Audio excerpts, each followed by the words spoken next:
can understand you're very upset. You've never seen me very upset. This tape will self-destruct in 5 seconds.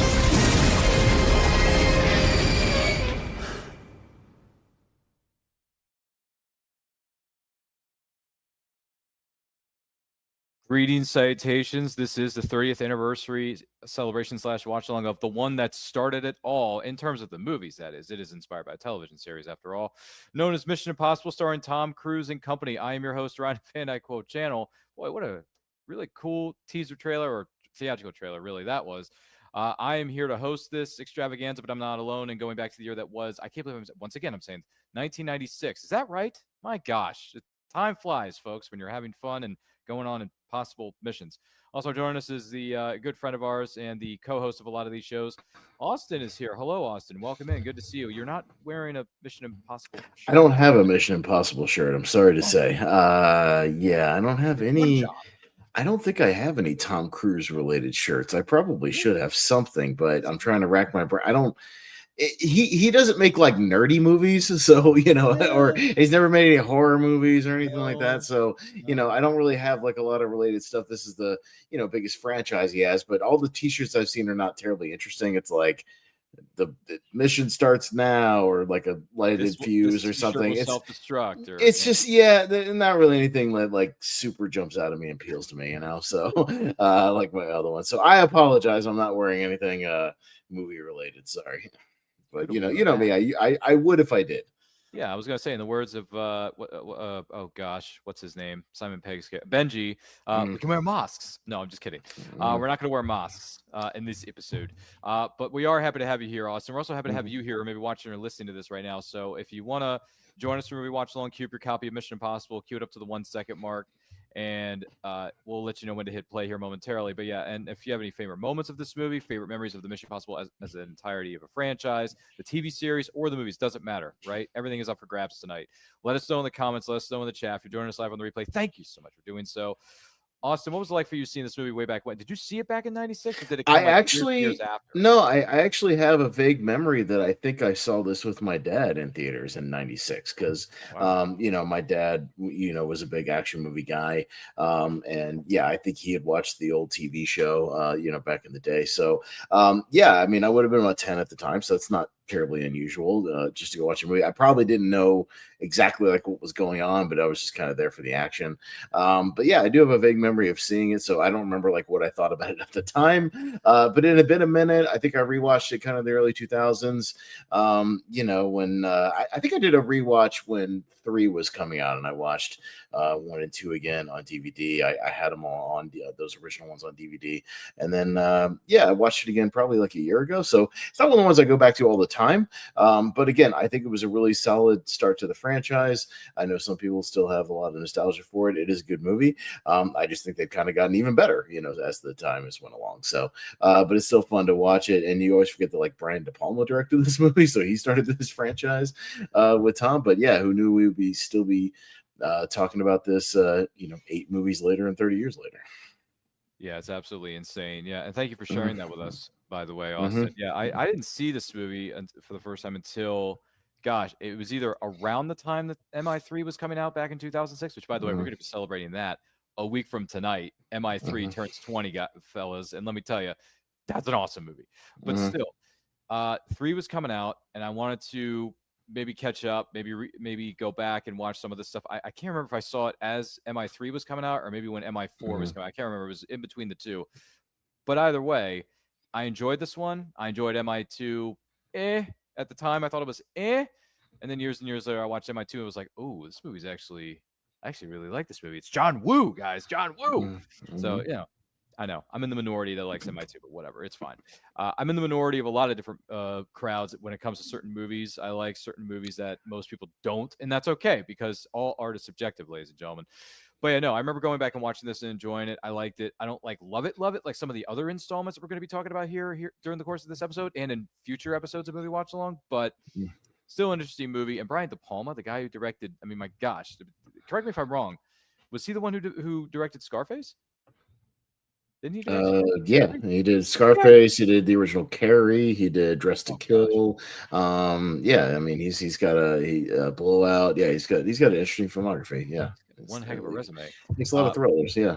I'll say, yeah, and we can talk more about that as we go throughout the course of this show. So we are going to go back to the year that was 1996's Mission Impossible in 3, 2, 1. Hit play. Here we go. As the movie is starting here. All right. Little Paramount logo. Paramount, which now owns Warner Brothers. So I take it they took the offer then. Yeah, Warner Brothers took the Paramount offer of cash Wow. over Netflix. So yeah. Wow. Mm-hmm. Okay, there's another monopoly for you, owning everything. I don't know if it's. I mean, granted, a lot of people are saying it's one of the worst decisions in Hollywood history of Paramount acquiring Warner Brothers, but I don't know. We don't know yet. Well, We yeah, don't but know. people said the same thing about Netflix taking They're over. saying all the same So conspiracy make up your theories. mind. Make up your mind. Yeah, which is worse? I don't know. They just. We'll see I how- think they just don't like these big companies merging because it just means less options, less Yeah, it's true. competition. When Mhm. everything owns everybody. Emilio. Yes. So Main I character saw Jack. an interesting interview with Tom. I was just browsing some of his kind of little red carpet quick interviews. There Oh, was a sure. guy that interviewed him real quick for like a couple minutes, and he had interviewed Emilio and showed Tom a little message that Emilio dropped for Tom. It was like during the premiere of the most recent one, and he he said something to the effect of hey Tom, love you buddy, proud of you, always love when we get a chance to work together. Man, if I had known you were going to make 80 of these damn movies, I wouldn't have asked you to kill me off in the first one. Something like that. Because apparently Tom said he followed up and said it was he called him, it was Tom's idea. He called Emilio, because they worked together on The Outsiders. He did a cameo on Young Guns. They were friends, and said, hey, I got this part on my team, on the team in this movie. You want to do it? And it was Emilio's idea. He was like, yeah, but you're going to kill me off, right? and he was like, I mean, I guess, okay. And so that's what they did. That's why he's uncredited in this movie. And then he does not make it very long. Oh wow. So, yeah. But I'm sure Emilio now regrets that he could have been a part of several movies. Kind of like Ving Rhames or whatever. So yeah, but it is what it is. Yeah, I did not know that. That's. I mean, it's kind of it's funny, but it's also I'm thinking to myself, it would have been kind of cool to see Emilio in more movies and just at least in like a couple of them. You know what I mean? Like I don't know how long he would have lasted like through the whole series, but at least like through 2 and 3 or something. That would have been fun. The fact that this was a set that they trapped this guy in. Yeah. It's like a movie within a movie. It's like, okay, guys, we got him. Well, it's like in Ghost Protocol when they have the dude in the hospital and they open it up and it's a set, in like a warehouse, and they got Wolf Blitzer to like do the video. We'll talk about that when we do Ghost Protocol, but it's fun like that. I think I think the one you're thinking of was or was that Rogue Nation? I don't know. I can't remember. It might have been Fallout, to be honest. No. They it's right after the it's one of them. I don't know, right? Yeah, right after they get a hold of the nuke or whatever. Yeah. So yeah, it might have been. Dun, dun, dun, dun, dun, and here comes the opening, which is an homage to the original television series. And they just kind of like amped up the original theme song a little bit, Yeah, Lalo Schifrin did the theme song here. Yeah, and Danny Elfman does the score for the movie. Oh, that's right. Yeah, so Elfman does the score, right? Lalo Schifrin composed the theme song, and not only that, he composed the soundtrack for the movie we discussed just a week ago, which was Dirty Harry. Yeah, Eastwood, which I was like, oh my gosh, Lalo Schifrin goes all the way back to the 70s. Mm-hmm. And much like the other movies, actually, you see little glimpses of some scenes that'll be later, Yeah, like just a little brief, like if you're paying attention, little scene of this, scene of that. Mission Impossible with the white and blue logo on this occasion for the first one, anyway. Right. Yeah. The first one. John Voight. Hey, John Voight. Wait a minute. You saw John Voight? What did he say to you? Well, he was a little standoffish. That's a line from Seinfeld. Right. Yeah. He was a little standoffish. He thought I was. He's got John Voight's car. Yeah. John Voight bid you? Well, it's justifiable. He thought I was going for his wallet. Oh, it's so I'm good. glad they finally brought Henry Czerny back because that dude Oh has a my great gosh. he has such a great Dude, voice he's and a so good presence, in this. he's so good. Yeah, And and he's great I'm in this glad one. they He was fantastic. yeah, I'm so glad Oh, they brought dude. him back for 7 and 8. Like he's great. Then that voice of his, by the way, Austin, is like just it's conniving, it's manipulative. I He just want him to special effects, by the way. Rob Bottin did The Thing. So that's his most famous special effects movie. for John Carpenter's a thing? Uh-huh. Oh, that's Yeah, awesome. Rob Bottin's the mastermind behind the effects of that movie. That Mhm. I mean, I don't know if I think I've said this to you a few times before, right? That John Carpenter's a thing is one of my favorite horror movies of all time. Yeah, and it works. Yeah, it still And holds up. that's in my top 5, if not the top 3. Yeah. Honestly. And it holds up, by the way. 40 plus years later. What is it? 44 years old? Because it came out in 82, didn't it? Yeah, 82. So Yes, yeah, that's it's 44 years. oh yeah.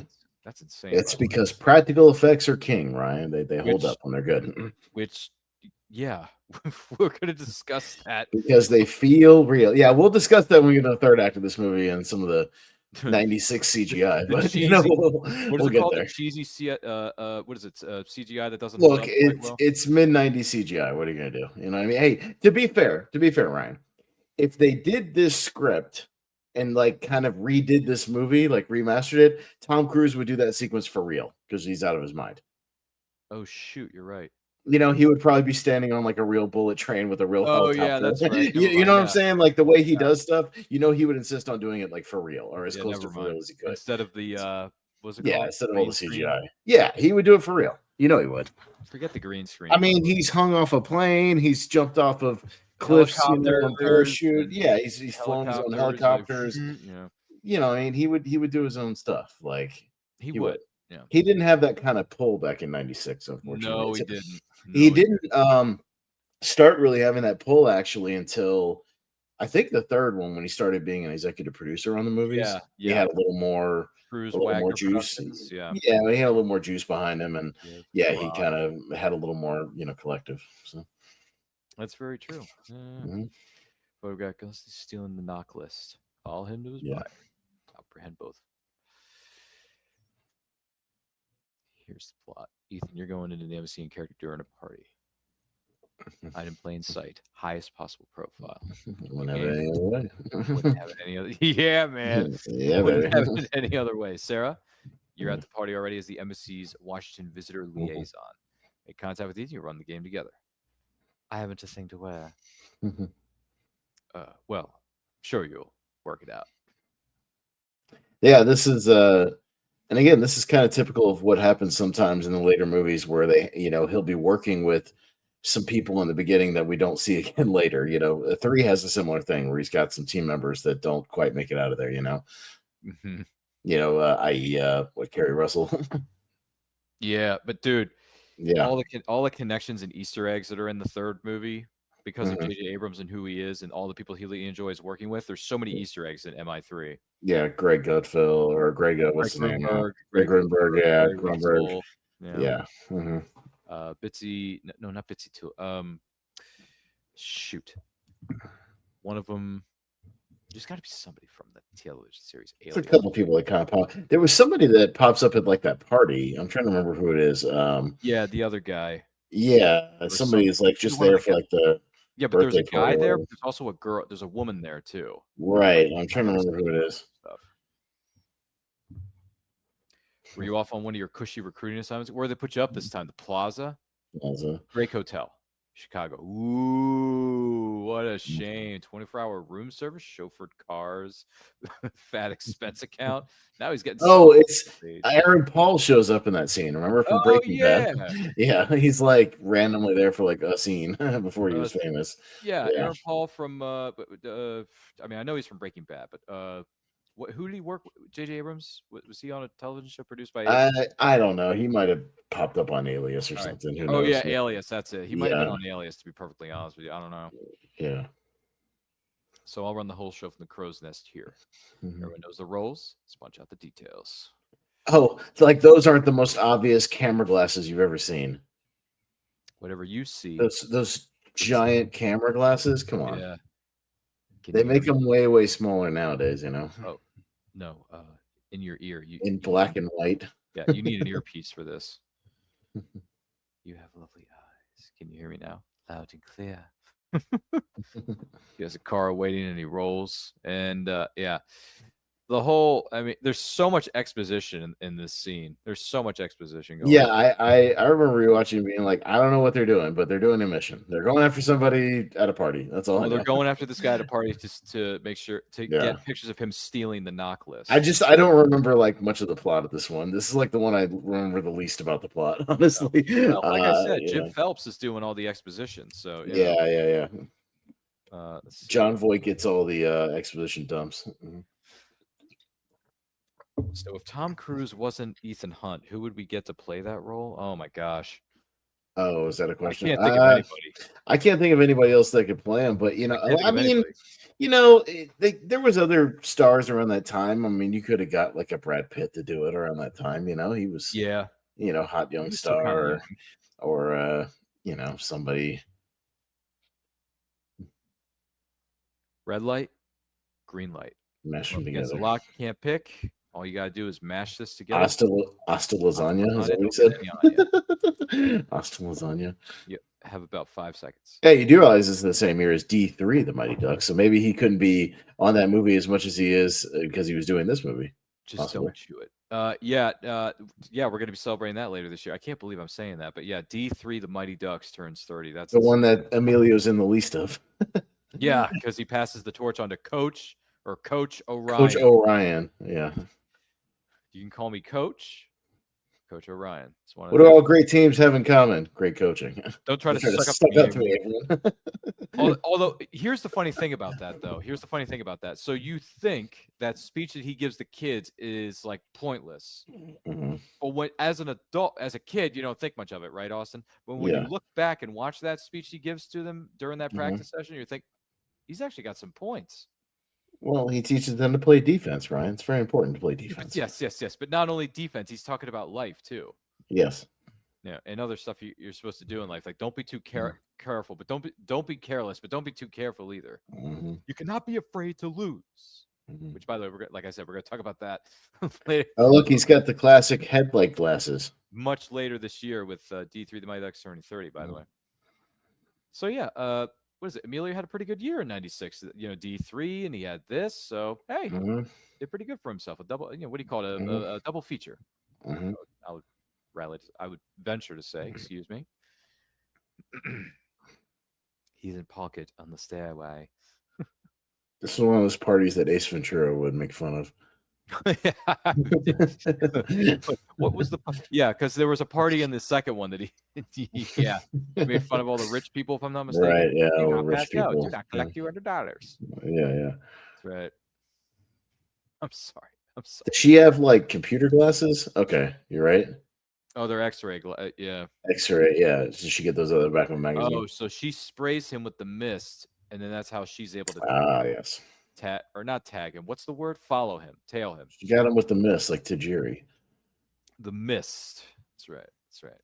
Watch out, Emilio. There's elevators coming.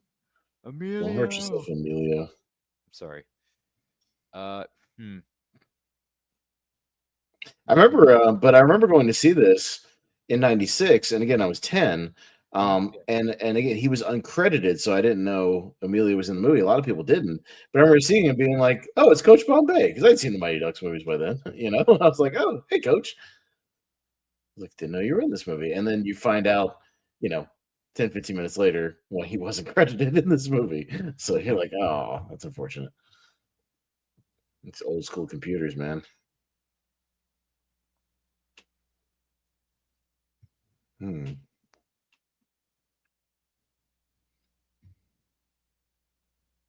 Oh, I see. Who does he look like in that disguise? He looks like somebody. He looks like the guy. He looks like the dancing guy from the Six Flags commercials. Oh, jeez. I was gonna say, does anybody else remember those things? Yeah, only if he had a bald cap on instead, you know. Do we have any footage of that we can find on social media? It's probably somewhere on YouTube, I imagine. Right. Anyone have footage of that? Let me know in the comments and send me the link. Yeah. In chat. I don't know. Jack. An unreliable fellow, as I recall, constantly late. behind in his look. Tom with the twang accent. My gosh. Yeah, it's not the Leaving first time he's behind done a twang accent, so one of it's my fine. missions, leaving behind the bomb for a few days. Relax your crap, foghorn. I'm working on it. Hmm. Oh, jeez. Oh, it's the ID that they're scanning. See, he typed really fast, Ryan, so that means he hacked the system. Exactly. See, that's how hacking worked in the 90s. You just type really fast, and then Type really fast. and then you say we're in. That's the official way you hack into something, Ryan. We're in. You say we're in. We're in. Yeah. Mhm. That date with Sarah is definitely off. Oh. Look at his expressions. Oh my lord. He looks so goofy in this disguise. I'm sorry. He He really really does. looks goofy in this one. Yeah. Look at him, puts his head down to the Yeah, yeah. sensor. He's like, okay, let me put the glasses on. Give me a second. yeah. Dude's got just a big yellow mist Oh, on his on the back of his head. well, there are the glasses that are gonna record Yeah, him doing his what do you call it? Hacking to get the knock list? That's what it is. sure. Higher. Yeah. Put it higher. Lift the glasses higher. You see that? See that? Come on now. He's heading to It's the heading night to the area. denied area. Yeah. He's rolling to you, man. Oh, gee whiz. For those of you just tuning in, this is the 30th anniversary celebration / watch along of the original film known as Mission Impossible from 1996, starring Tom Cruise and company. If you want to queue up your copy of this movie on physical media or a streaming service, watch the movie along with us. Comment down below in the chat. We would love to hear from you. Austin, where are we at within the film? We're a little up to the 16-minute mark, about 16:10 or so. Yeah. 16:10. Thank you. So, Yeah. yeah, 16 minutes, 10 seconds. Want to queue up your copy of that particular moment or a little Mhm. after that. Feel free to do so. We love hearing from you. By the way, thank you to everybody who has chimed in Yes. thus far, especially about our respect and admiration for the actor known as Emilio He's Estevez. having some troubles. Hey, look who's in the building. Palmetto says hi. What's up, Palmetto? How you doing? Hello. Yeah. You remember Palmetto joined us last week. He Mhm. found our channel. He subscribed to it. He loves the content, loves the videos. And by the way, Palmetto, I hope you've enjoyed some of the other videos you've had a chance to go back and watch, either some of the watch-alongs we've done in the past, or maybe some interviews for And I Quote that we've done. All kinds of great things. And yes, Austin makes numerous appearances. Yeah, I'm here a decent amount. Not for all of them, but Yeah, but a decent amount. yeah, but he's here for a good amount of it, I would say. I'm around. Wow, really, Palmetto? You've watched every? Are you serious? Like, if you watched every single one of our videos on the channel? Oh, thank you. I appreciate that. Are you serious? Like, if you've watched every single one, bless your heart. Mhm. And I'm by the way, I don't think we're that interesting, but thank you. I was Appreciate gonna that. say if you've watched every single one, goodness heavens. Oh, I've enjoyed every single one. Okay, well, Okay. I'm glad you've enjoyed every single one because in the words of our good friend Jimmy Bond, we aim to please. So, if somebody watches this movie for the first time, Ryan, do they know what like a floppy disk is? That's actually a good question. Does anyone in the chat And know? I don't mean like if No. you're older and I'm saying like Or you younger? know some teenager watches this now, right? What's Like, this? do they yeah? Are they gonna know what these floppy drives are? These floppy disks are. I don't know. You have to ask their parents, right? I'm not sure if they're gonna know what that is. Does anyone Yeah. else have a thought about this? Let us know. By the way, Palmetto says I've enjoyed every single one that I've watched. Laugh out loud. Okay. Okay. Thank you. Thank you. Okay. There's a I caveat know. there. I Say got it. that it would take you a while to go through the backlog. That's I was for gonna sure. say. I mean, Yeah. I looked at. I think what was it? Didn't we look at the numbers the other day? I think it said we have all together, at least on the And I Quote channel, respectively. I'm not, not no. By the way, no disrespect to Movie Hero Network, but I think we have what is it, 850 plus videos on our channel. So, like, Oh, wait. Oh, something's wrong. Jack, something's wrong. What are you doing? He's on top of the elevator. No. He can't stop the elevator. Stop the elevator. Why can't he stop the elevator? I don't have control, Jack. Get the power. Then I got a problem. Cut the power. Cut the power. Cut the power, Jack. Come on, Jack. Cut the power. Cut the power. Cut the power, Snap. Jack. Oh, that's not a good way to go out. Oh. Oh, he got impaled right through the mouth. That's not good. Sorry. The mission's Jack. looking a little more impossible Jack. now. Jack. Jack, do you copy? Man down. Palmetto says, my mom took me and my girlfriend to see this in the theater when I was just 16 years of age. I've been a fan of this franchise ever since. Yeah. Oh my goodness gracious, Palmetto. So that makes you, I'm sorry to, by the way, I know it's just a number. You're 46. Wow. Okay. Yeah. That is something. That is something. That's awesome. That your mom took you and your date to see this movie in 96. That's awesome. That, Is this a good teenage date movie? I don't think it particularly is, but hey, I'm just saying, like, and I'm not saying it's like a bad movie or anything. I'm just thinking, I'm not like, saying that either. if I'm 16 and you I'm had a taking date, somebody from high school, yeah, like, and we're going to see a movie, where would you go? would this be like my first choice? Like, whatever was playing at the multiplex that weekend. Would you rather take them to go and see Twister? Yeah, I think Twister would be a little more like bouncy and fun. Yeah. I mean, I have to look like what? Okay, let's. I'm gonna investigate this real quick. Let's see what else was at the multiplex at the time. Because all right, let me look at because I know how to find this out. So release date May 22nd. So because I've done this for Wheel of Movies, I looked up like what came out, like that month, at the multiplex, right? So May 1996 box office is how I figure it out, and then it shows the release dates to the right of it, so I can kind of see, what was around. Yeah, so Twister comes out a few weeks before this. I think that's a pretty solid like date movie. The Craft, maybe kind of a light horror movie, maybe. Spy Hard, if you want a comedy, sure. Leslie Nielsen. Yeah, there's The Birdcage. I don't know if that's necessarily a great date movie. Fussy. Primal Fear, probably not. Truth About Cats and Dogs, maybe. You want like a rom-com? Yeah. Who's in that one? I don't remember. That's Truth About Cats and Dogs. Does anyone remember this? Uma Thurman, Janine Garofalo. Yeah. Really? Yeah. Wait a minute. Who was the Flipper? Anybody want to watch Flipper with Paul Hogan? No. Paul Hogan and Elijah Wood. Yeah, I remember that one. Yeah, I mean, there's a few options. I would say Twister's the best option as a Twister's probably your most fun, like general entertainment option because there are couples in that movie, so like it makes sense. You wait another week, you can go see Dragonheart. Wait, is that the one with Sean Connery as the dragon? Oh, yeah. Connery is the dragon. Yeah. Yeah, so I don't know. Yeah, I would think your best general one is Twister. That's what I would say. All right, Palmetto, you probably should have seen Twister back in the day. Just because I think this one gets a little like overly convoluted. Like you can kind of love on your date during Twister, and not like have to pay attention too much. It's not super like plot heavy. This one gets a little like you can miss some stuff. Yeah, and there's a lot of exposition in the first. Yeah.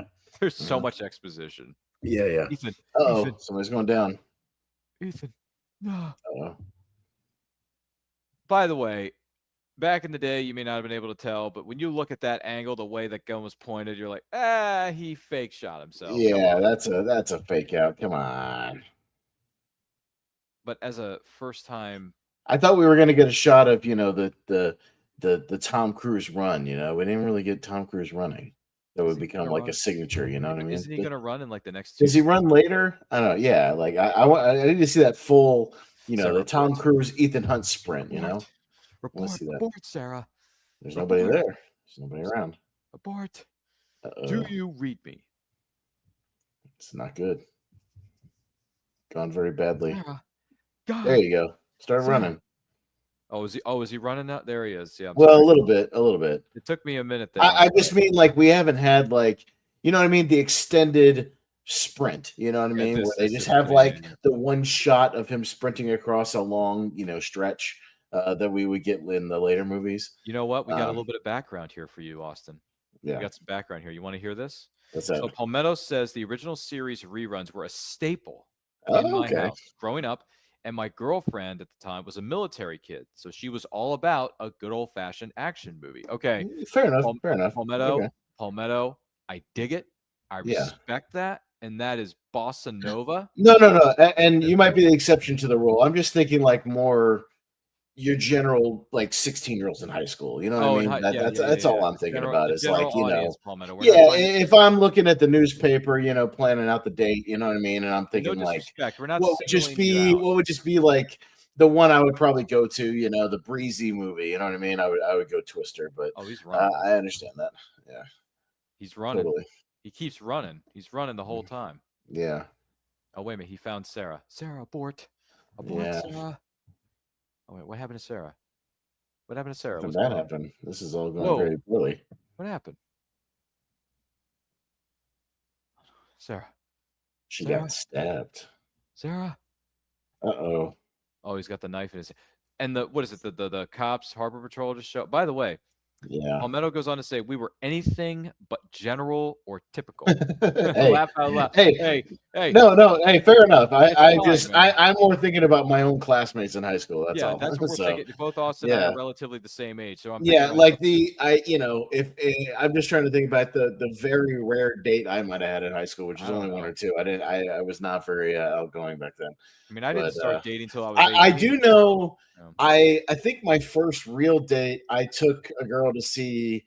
It was like 2003 or four, yeah, late high school, and early I know we saw 2000s. Scary Movie 3. That's what we Oh saw. gosh. I 100% remember us seeing Scary Movie 3. Hey, look at this. He's got that Yeah. attachment to a payphone. There were payphones in this movie. Yeah. Do they know what payphones are now, Ryan? The kids today? I don't know. Do it, There used to be kids. random phones stationed around the country and Yes, around the of world. course, You bro. have to pick it up, put a quarter in there, and make a phone call. So you needed to know what number you were calling. Switching. Kittredge. This is Kittredge. Go secure. Mm-hmm. Okay, go ahead. This is Ethan Hunt. They're dead. Dead, man. My team's dead. What? My team is dead. Gladson's gone. They knew we were coming, man. They knew we were coming, and the disc is gone. Are you intact? The disc is gone. Did you read me? The list is in. Does every movie in the series, Ryan, have something where like a list of the spies gets out to somebody? Because that's what everybody's always after in like half of these movies is like the list that has all the agents on the list. That's always a thing in these spy movies. They're all exposed. You're in Prague? 1 hour. Oh, he's not running now. He's walking. Well, I mean, he's tired. He's got he's down on his luck, Oh, here comes this is the fish tank sequence, right? Yeah. Does that say aquarium?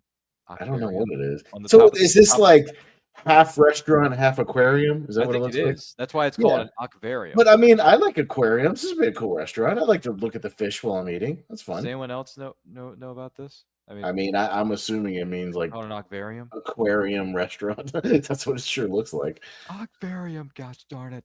Anyone else know this? Let us know in the comments.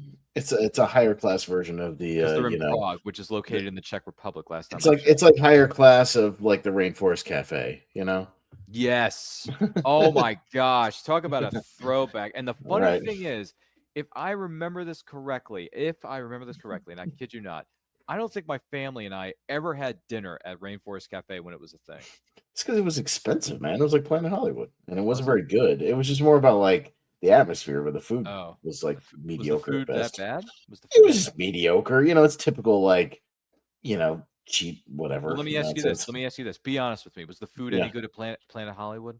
No, you get chicken tenders. That's what you get, man, or a hamburger. You went there because they had all the movie memorabilia, man. You went there because while you're waiting on your food, you walk around and see the Terminator jacket, or you walk around and see, something from Die Hard, or you see Rocky gloves or whatever. I saw this. I saw something I saw the suits from the Power Rangers movie. Yeah, that's what you walked around to look at the props while you're waiting for your chicken fingers.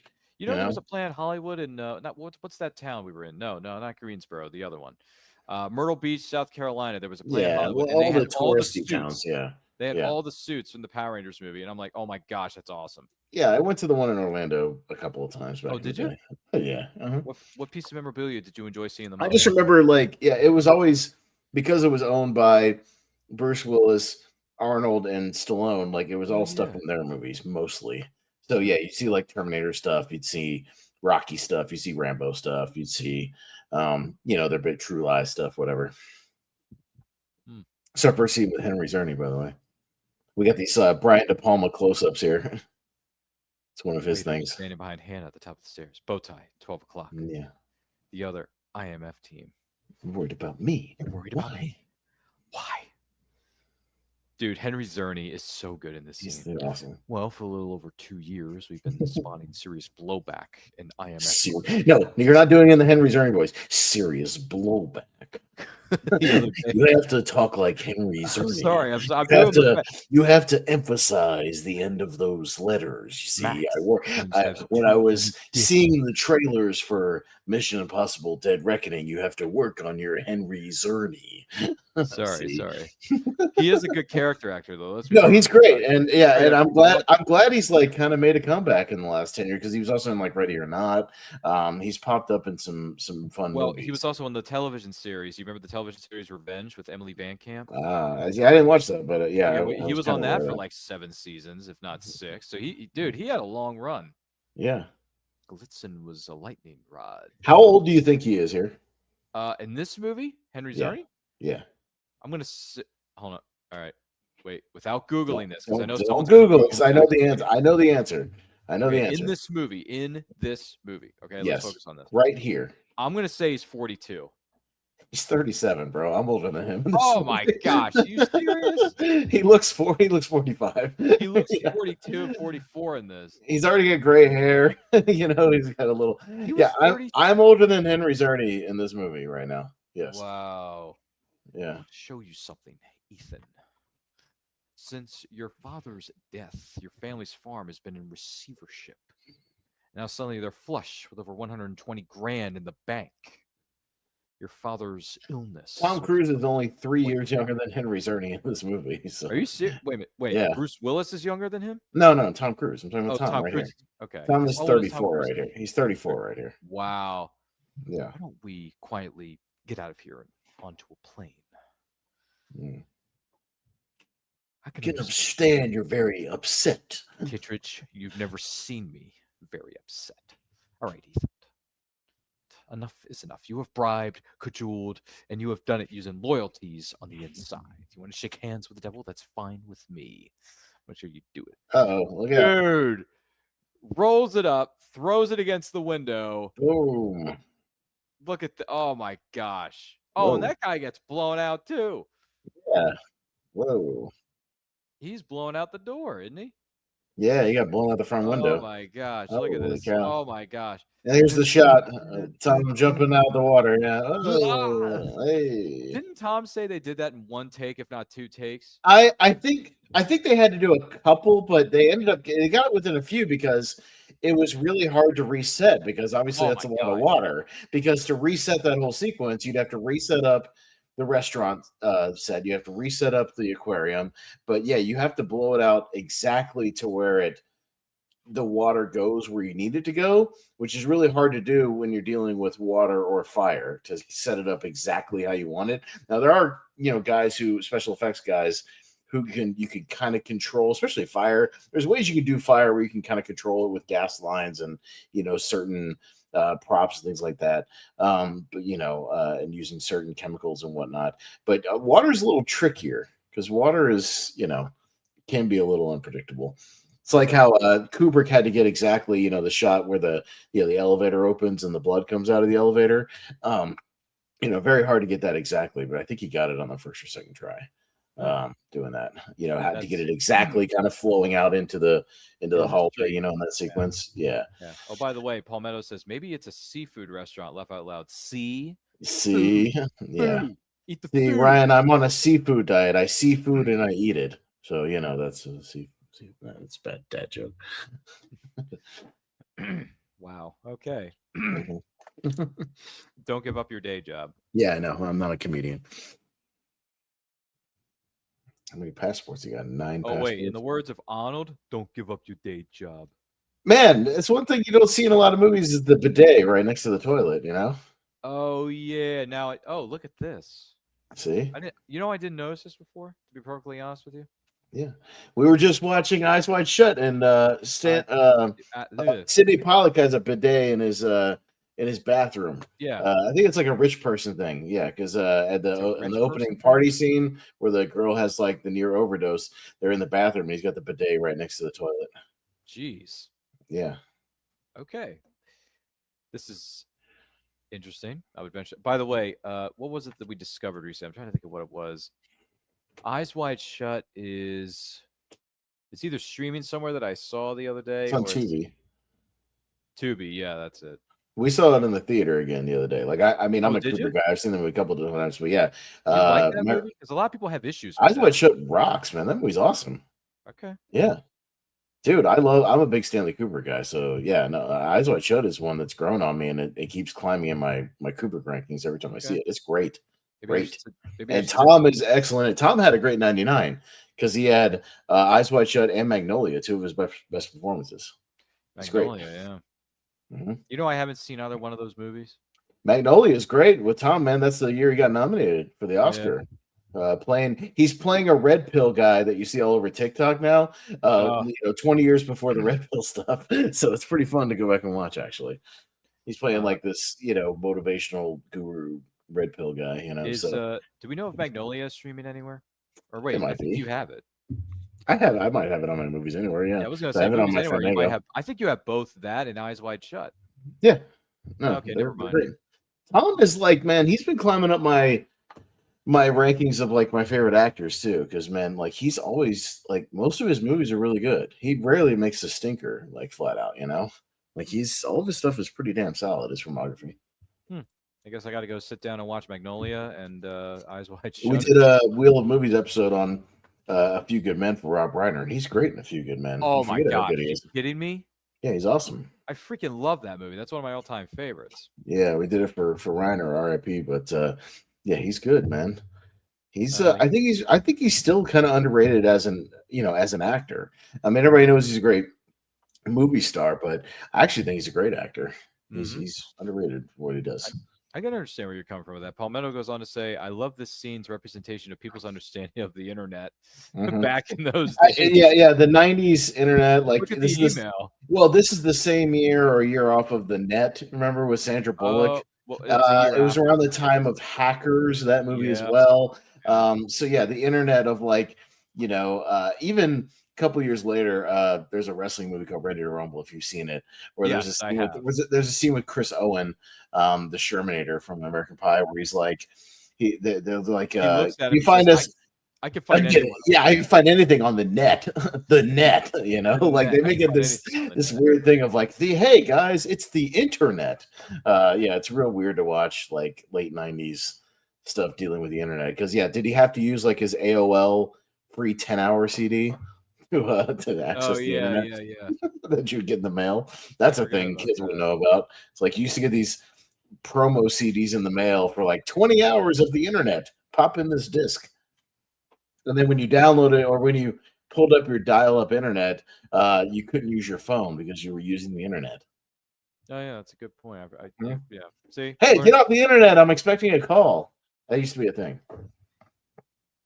Oh yeah, that's right. Yeah, get off the net for a minute. I'm expecting a phone Yeah, call. I'm expecting a call from work. Oh, look at You this. need to Palmetto get off the says you internet. mean AOL coasters. Laugh Yeah, out yeah, loud. exactly. Yeah, AOL paperweights, AOL door stops. Yeah, whatever Yeah. you needed them for. Yeah, Palmetto, you know exactly what we're talking about, brother. You dude, we know used the to have drill. my dad had this big desk, with a couple of these, just like slots and drawers and stuff. We had one of them just full of those stupid AOL CDs because you get them all in the mail.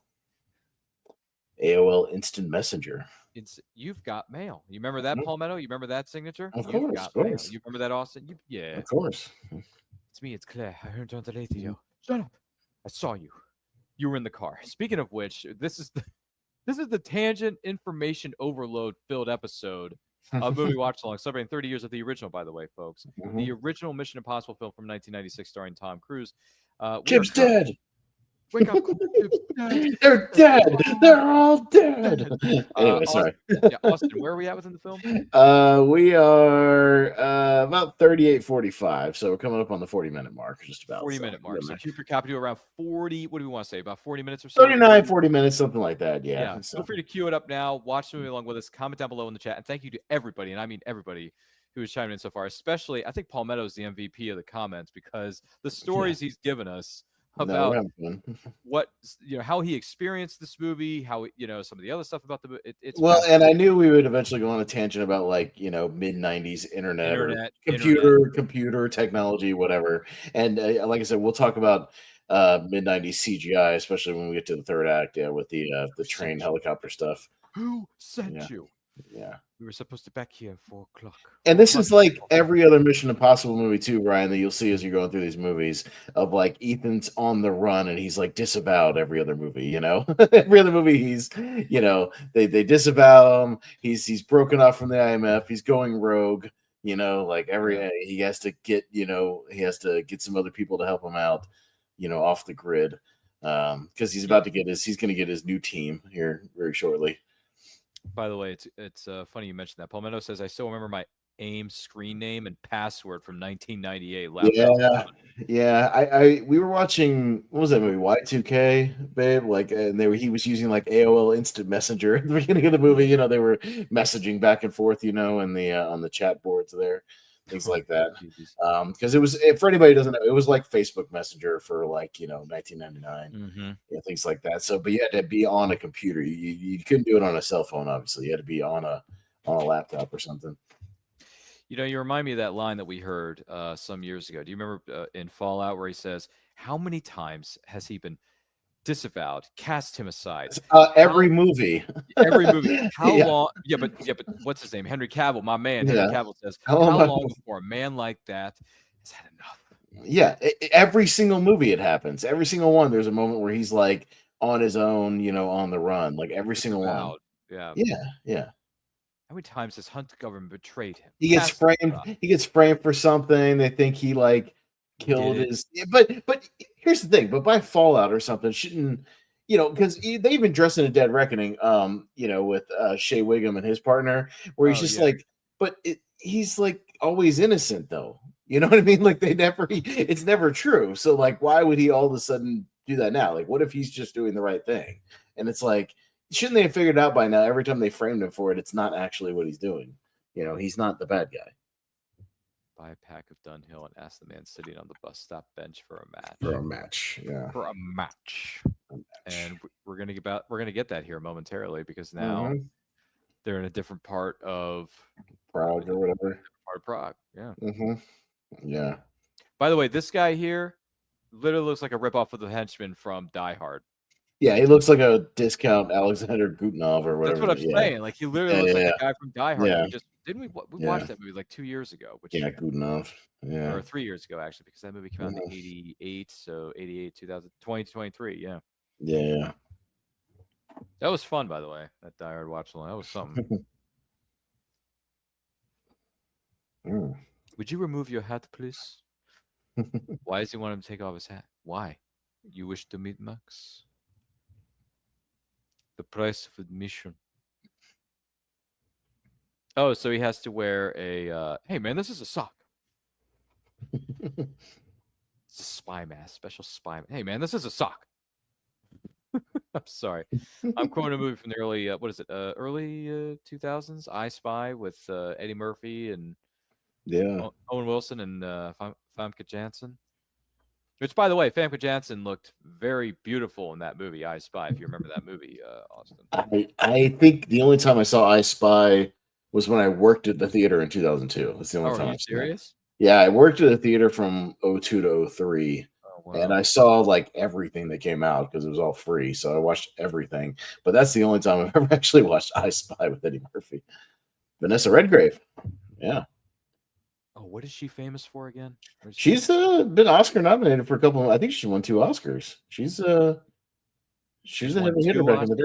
Wow. I think so. Yeah. Jeez. What? She was in Expendables. Oh, was she in Expendables? Okay. The Expendables, huh? All right. She's in deep. I mean, she's been working since the '60s, but around this time, she's in Deep Impact, Girl Interrupted. Oh yeah, Girl Um, Interrupted. Dude, that movie's underrated. Girl Interrupted. That is such a good movie. yeah, she's in Atonement. I mean, I think, yeah, she's still working. I think There you go. even as recently as Cold Storage from this year. So that Jeez. just came out. Yeah. You are something of a paradox. Well, that Mm. depends on what, whether you like a paradox. By the way, Palmetto says this reminds me of what is it? Stifil and Ali. Stifil and Ali. What's that? Well, Palmetto's saying that the character or Oh, characters okay. remind him of C. Am I saying this right? I don't know. Sifil and Ali. Who are you referring to, by the way? Yeah, I don't know what I don't know what that's a reference to. Yeah. In what context are you referring to? I'm just saying. I'm not as the culture obsessed. The mask. Okay, with Jim Carrey. Those goons, one of them had long hair. Another one Oh, had okay. okay. Oh, okay. Yeah. All right. I know what he's talking about. Yeah, the mask. Oh, the Mhm. mask, and the mask they put on Tom Cruise. Oh, jeez. Okay. Fair enough.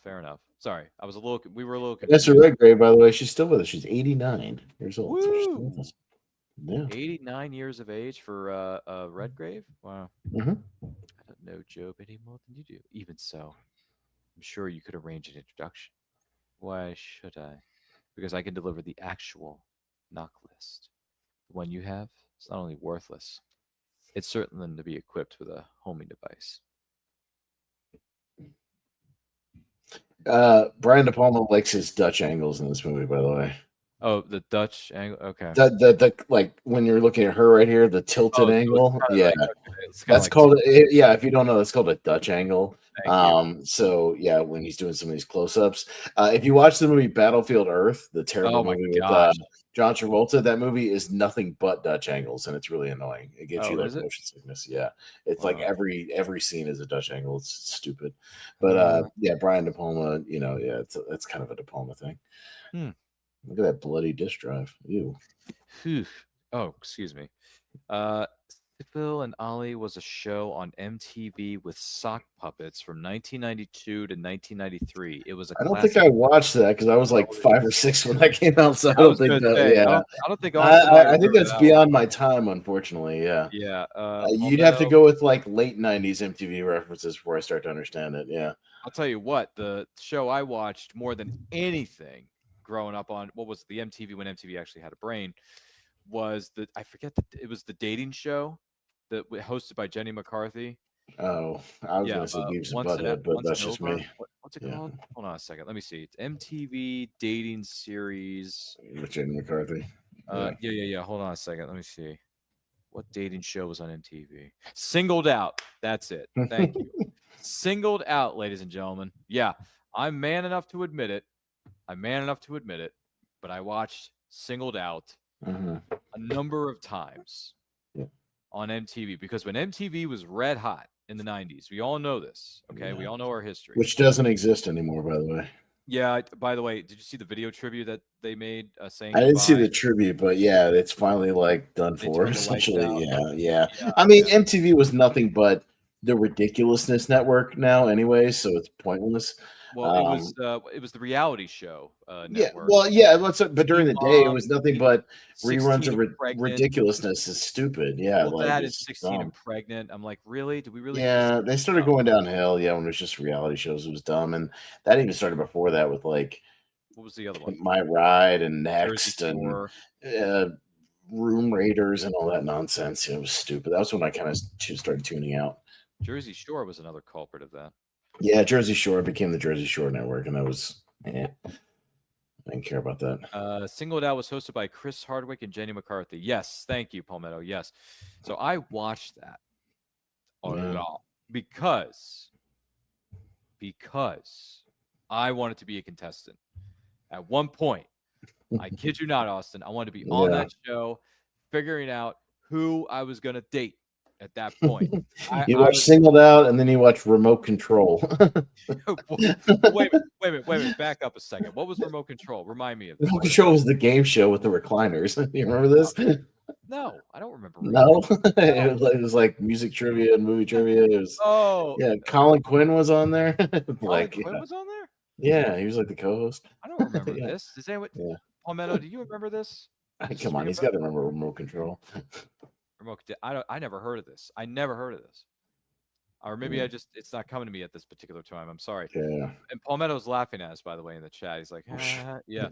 I know. Laugh This while is you walk. this is what we do on movies when it's like just very exposition heavy. We just start going on tangents. It's No. like we'll get back to the movie once they kind of get back to some stuff. He But says no, he doesn't remember that series either. Okay, Oh, so yeah. there are reruns of it, I'm sure, on YouTube because that's how I found Yeah. reruns of Singled Out. So yeah, I'll look into it.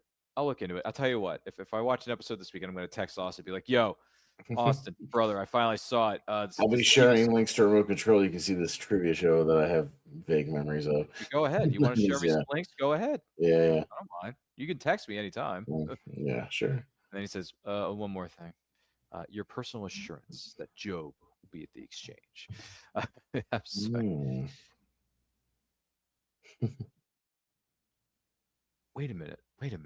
Didn't Vanessa Redgrave voice a character in the Bond series? Or was she ever in it? She may have been in one of the Bond video games.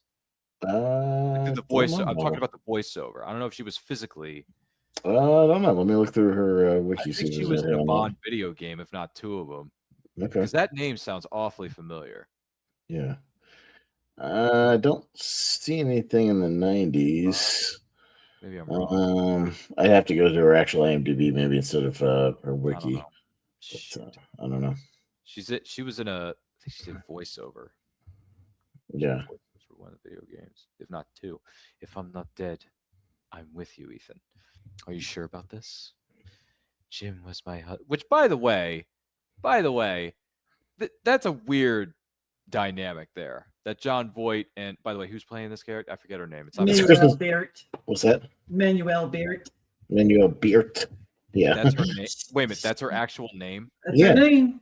Wow. Yeah, that's her name. Okay, that's what do we call that, producers? We call that a tongue twister. Yeah. Did you ever watch her in Date with an Angel? Never heard of it, actually. She's a blonde in that.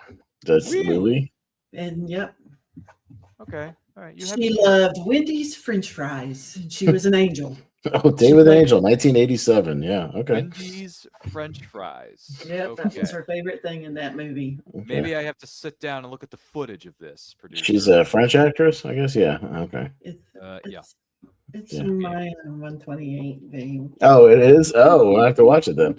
So it's one of her favorite movies. It's in her top 128 that we do on the Movie Hero Network. Wait a minute. We have a list of 128 movies. We do that all the time. We do a top 64 and then we do a top 128 eventually. So yeah, gee, on the Movie Hero Network. Okay. Okay, we should comment on the fact that now we have Ving Rhames and John Reno in the movie, but that's the first thing. So both of them were kind of, on the rise, in their careers, because John Reno was coming off of Leon the Professional in 94. And Ving Rhames obviously was coming off of Pulp Fiction in 94. So it makes sense that like right after those movies, De Palma might have, reached out to them, in 1995 to be in this movie. So it makes sense because they were both kind of in big hit movies. Oh, payment on delivery. Yeah, this is very, very early Ving Rhames. I don't know. I just don't know. Two things. One, don't tell nobody about this.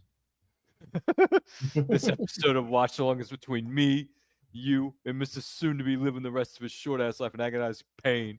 Yeah. It ain't nobody's business. Two, you leave town tonight. And when you're gone, you hear me, hillbilly boy? You got damn sight. Come on, producer, you remember this.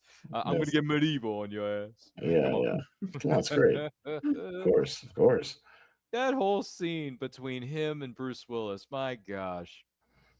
So Ving Rhames had a good 96, by the way, because he was in Mission Impossible. He was in Striptease. Oh gosh.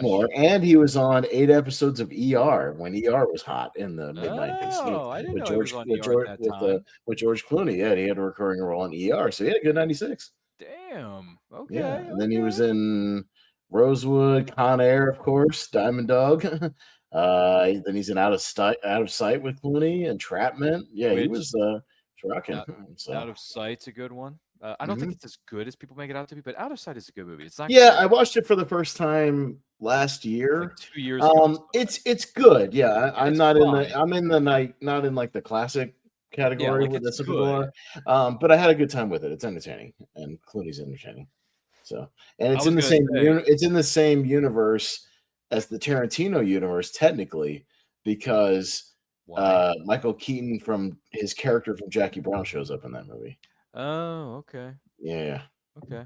I was Oh, mainly and this watching guy, by the way, the William Dunlow guy, comes back in the last movie Final in Reckoning. Yeah. Final Reckoning. Yeah, they bring him back. Of all people, they bring him back. 30 Yes. years, almost 30 years later. So. Yeah, yeah. Mhm. By the way, I was watching Out of Sight, not so much for Clooney, but for J-Lo.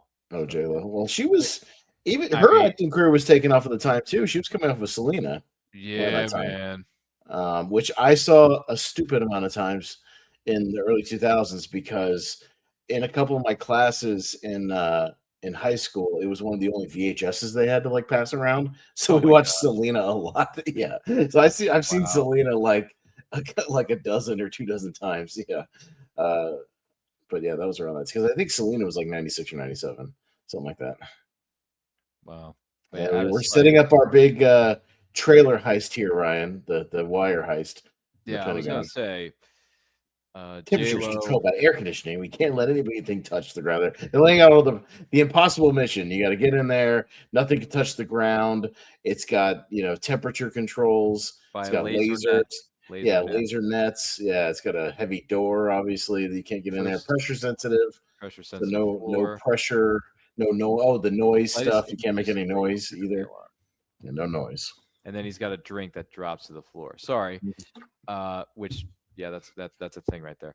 But yeah, no, Out of Sight is decent and it has some funny dialogue. But overall, I would rather rather And watch you really think we can do this?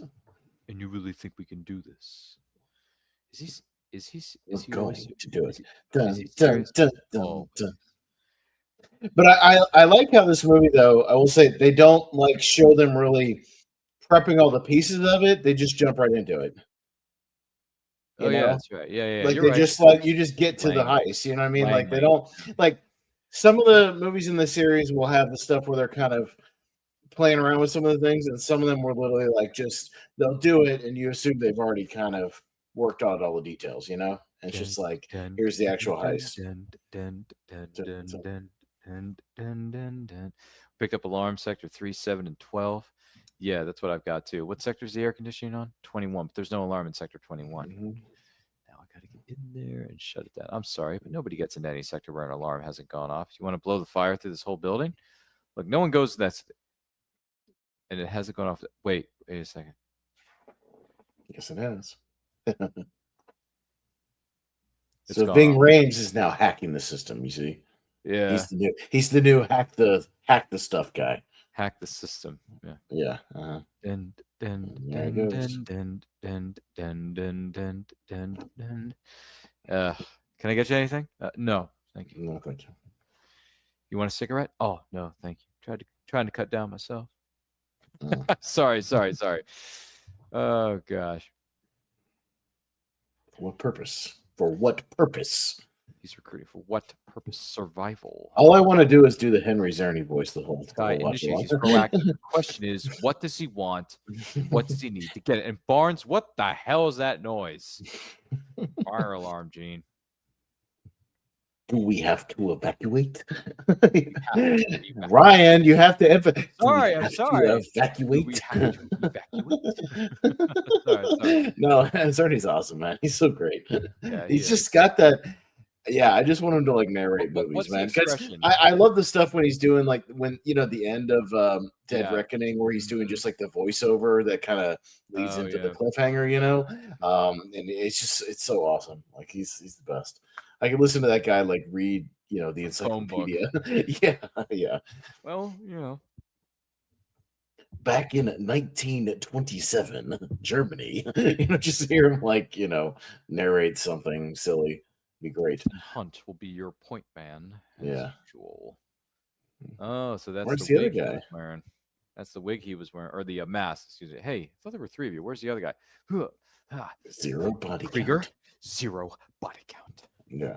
He was about to go Leon on his ass, man. Yeah, and he says, "We'll see." He's about to do some Leon the Professional stuff right there. He's about That's to like. another movie I have yet to see. You haven't seen it? Oh man, you got to watch it. It's Which I know you have, by the way. That's Renault. That's Jean Renault's like, that was like his big breakup because he was an actor, in Europe and stuff, but that was like one of his big breakout movies Wasn't of the 90s. wasn't Leon the Professional also a Natalie Portman's breakout movie? Yeah, Natalie Portman was like 12 or 13 or something at the time. She's like hardly recognizable in that freaking movie. Yeah, and then that led her to being noticed. She's in Heat like the next year, and she that was her like big breakout. So yeah, he's like a hitman in that movie, and he's protecting Natalie Portman. It's kind of about their Gary back and forth. Oldman. Yeah, Gary Oldman's a cokehead in that movie, like coked up villain. Yeah, but yeah, you should check it out. I was late to the party. I didn't watch it till maybe 2 or 3 years ago for the first time. Yeah, again, there's the people that like swear by the movie that it's like this all timer. I don't know if I'm in that camp, but it is worth watching. It's a good movie. Right, so and that's where John Renault kind of popped off. Then 2 years after this, he's in the Godzilla remake, remember, or the Godzilla American one? Yeah. Remember that? Yeah, I saw it on VHS a lot as a kid. Yeah, so he was popping around the 90s, around this time. Oh, that's right. She spikes his thing with laxatives, right? Yeah, or something like that. Yeah, something. Throwing up. Well, he gets sick, like whatever it is. She spiked his drink with some. He keeps having to run to the bathroom. Look at Ving Rhames' expression. Hi there. Yeah, he's got the hi there. Yeah, he's always having some fun. Oh, he's about to start getting a little sick here. In a few moments, yes. Yeah, once he starts drinking, drinking that spiked coffee or whatever it is. By the way, ladies and gentlemen, welcome to the 30th anniversary tangent-filled watch-along of Mission Impossible, the original movie, by the way, from 1996, starring Tom Cruise, Jean Renault, Ving Rhames, among others, by the way. Don't forget to like and share with your closest friends if you're watching this live or on the replay. Thank you so much for joining us. If you want to watch this movie and comment down below in the chat along with us, where are we at within the film? We are at, let's see, just over the hour mark. We're about an hour and almost an hour and 1 minute, something like that. So yeah, they're about to go down the vent and start dropping into the room here. So yeah, we're getting to the main set piece here of the movie.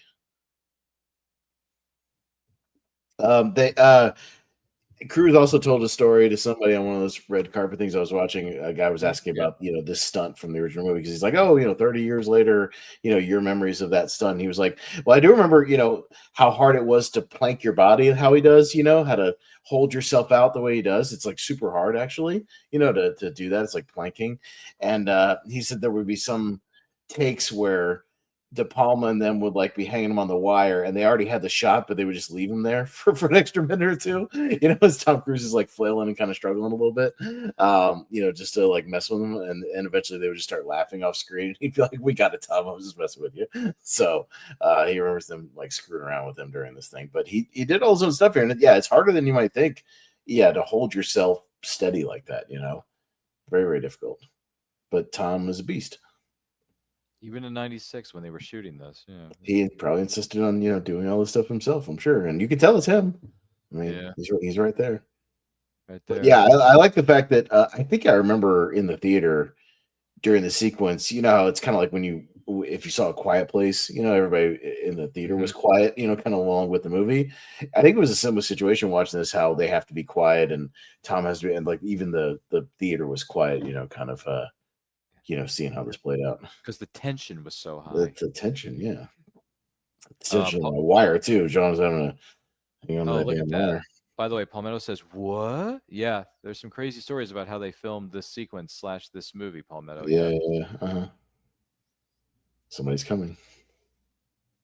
Oh, he's starting to feel a little something in his tum-tum. Oh, there it is. But he's going to have to make a little detour. He's rolling to you. He's at the voice print corridor. William Dunlow is the name of this character. Yeah. I was trying to, because that dude's been in other movies. I need to look him up, see what else he's been in. He's a character actor. Yeah, for sure. Let me see. Excuse me. He's been William Dunlow. Rolf Saxon is his name. Yep. And he does a lot of video game voiceovers. Interesting. Okay. So, yeah. He was also he was the American narrator for the British Teletubbies TV show. So there you go. He's the narrator of Teletubbies. Interesting. Okay. Did some stage acting. He's been working since the 80s. He was in Tomorrow Never Dies. Ah. Yeah. He's in Saving Private Ryan. He's let's see. And then he kind of took a break. But yeah, he showed up in the last Mission Impossible movie. He's done some TV, a lot of stage acting as well. So, yeah, he's been kind of a working actor, but mostly kind of stage stuff. But yeah, a lot of video games too. The Broken Sword series, he's a voice on that, and The Witcher. Oh, Just puked. Oh yeah, he just puked. Yeah, puked in the trash can. But I think he runs off to the bathroom to go boom boom. Also, not good. Wait a minute, dog. Oh, jeez. You type peppermint pen. There he goes. That's a Interesting. big, heavy door. Okay. Actually, yeah, it is. Now that you think about it. Yeah. Yep. Man. Going to the bathroom now. I wonder what the Pentagon bathroom looks like. I think it's clean. It's probably clean, right? Mm-hmm. It's well kept. It must be, right? It's a harder stunt than you might think. Him doing this little trapeze kind of stuff here, you know? Doing little flips. He's got to do it without making any noise. Have you ever seen Wrongfully Accused, Ryan? Yeah, I have. Yeah, the parody movie. When he spoofs this sequence. Yeah, with all the wires coming into him. Yeah, the wires going on his face, and then like the stuff starts dropping out of his pockets. He drops like a yo-yo out of his pocket, like just a slinky, like all this nonsense that's in his pockets.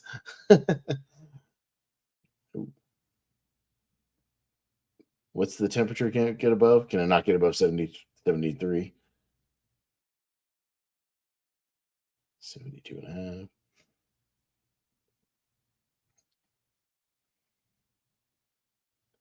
Yeah, he had to like hold his legs up like that, which is harder than you might think. Donlow William. AW96B6. It's a pretty simple password for a highly classified computer.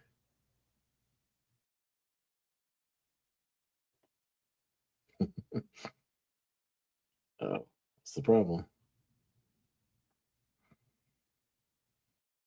Holy mother of God, a knock list.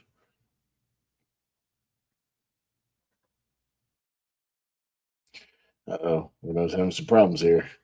By the way, Palmetto says, Ryan, you need to see that movie. Are you referring to Leon the Professional or something else? Probably Leon the Professional.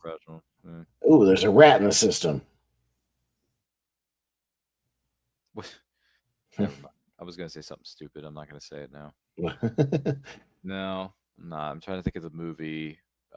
Shoot. Yeah, but what year did that come? Hold on a second. Now you got me. What, Leon? No, not Leon. Something I was thinking of referring to rats in the system. I'm trying to. Oh, there's a. Oh, okay. I smell a big fat rat. That's a line from The Rescuers that came out in 1990, or The Rescuers Down Under that came out in 1990. Excuse me. Yeah. Yeah, I'm talking about the sequel, not the original. The original. McLeach. McLeach. I smell a big fat rat. Yeah. McLeach is one of the best. He's one of the most underrated villains of not Disney. only is he an underrated villain, Austin, The Rescuers Down Under is a criminally underrated film. I love that movie. I had that movie on VHS. Yep, many times. I had it on VHS. I had the many times. Clamshell case. You remember that? Mm-hmm. Producer, have you seen that movie, Rescuers Down Under? Yeah, a very long time ago. It's good. You might want to sit down and McLeach, voiced by the great George C. Scott. Mm-hmm. Oh, there's the shot from the trailer. Yeah, this stuff right here was where De Palma started messing with him because he had to like hold himself up like this, you know, which is very, very, very difficult. Oh my And gosh. yeah, they would have the shot of him flailing around, and they would wait. He would just do it just a little longer than they already had the shot, and they would just mess with him a little bit, and then he would finally just kind of collapse on the floor. Palmetto says, talking about the audience's reaction to this scene in the theaters, there was a lot of anticipation built up for this scene with the TV Yeah, trailers. Yeah. right. Yeah, because that was the spot they showed. Mhm. In the trailer was when they just stop him right before he hits the ground. Yep. Oh yeah, and here's the stuff. With Oh, the sweat pouring. Yeah, because he has to like catch the sweat with his glove. Yeah. Oh, because even a drop will set it off. Yeah. there's an increase in temperature. Or anything, pressure sensitive too, because it showed it. Even if like a drop from a cup hits the floor, it locks down. Yeah, it just goes. So you can't let anything hit the floor as long as it's active. He's struggling. Whoa. Oh, he's got his glove, or he's got the glasses. The glasses. The glasses, yeah, it's starting to drip Glasses, down the bro. glasses. And Pick him up. oh, he caught it. Look at that. Oh my gosh. timing. He's coming through the vault. Pick him up. He's at the vault. Oh, did he kill the rat with his? I think he like electrified the rat or something like that. Yeah. He did something to it. I think he hit it with his head. Yeah. 4 yellows. 1 red. 1 red. 1 red. Come on, man. What are you doing? Get that disc out of there and get out of there. What's he doing? Come on, man. Gotta go. Get moving. Get moving. He's coming into the vault. Toast. Toast. Toast. Toast. Toast. Toast. Toast. Uh-oh. He dropped the knife. But is that Leon the Professional's knife? Yeah, he dropped it. And it's stuck there. That's not good. They can't go back and get it though. He looks at him and he's thinking, we can't go back and get that now, can we? No. He Probably sees not. that somebody's been in here. Oh, see? This is where they get busted. He takes one look at his desk. He's like, wait a minute.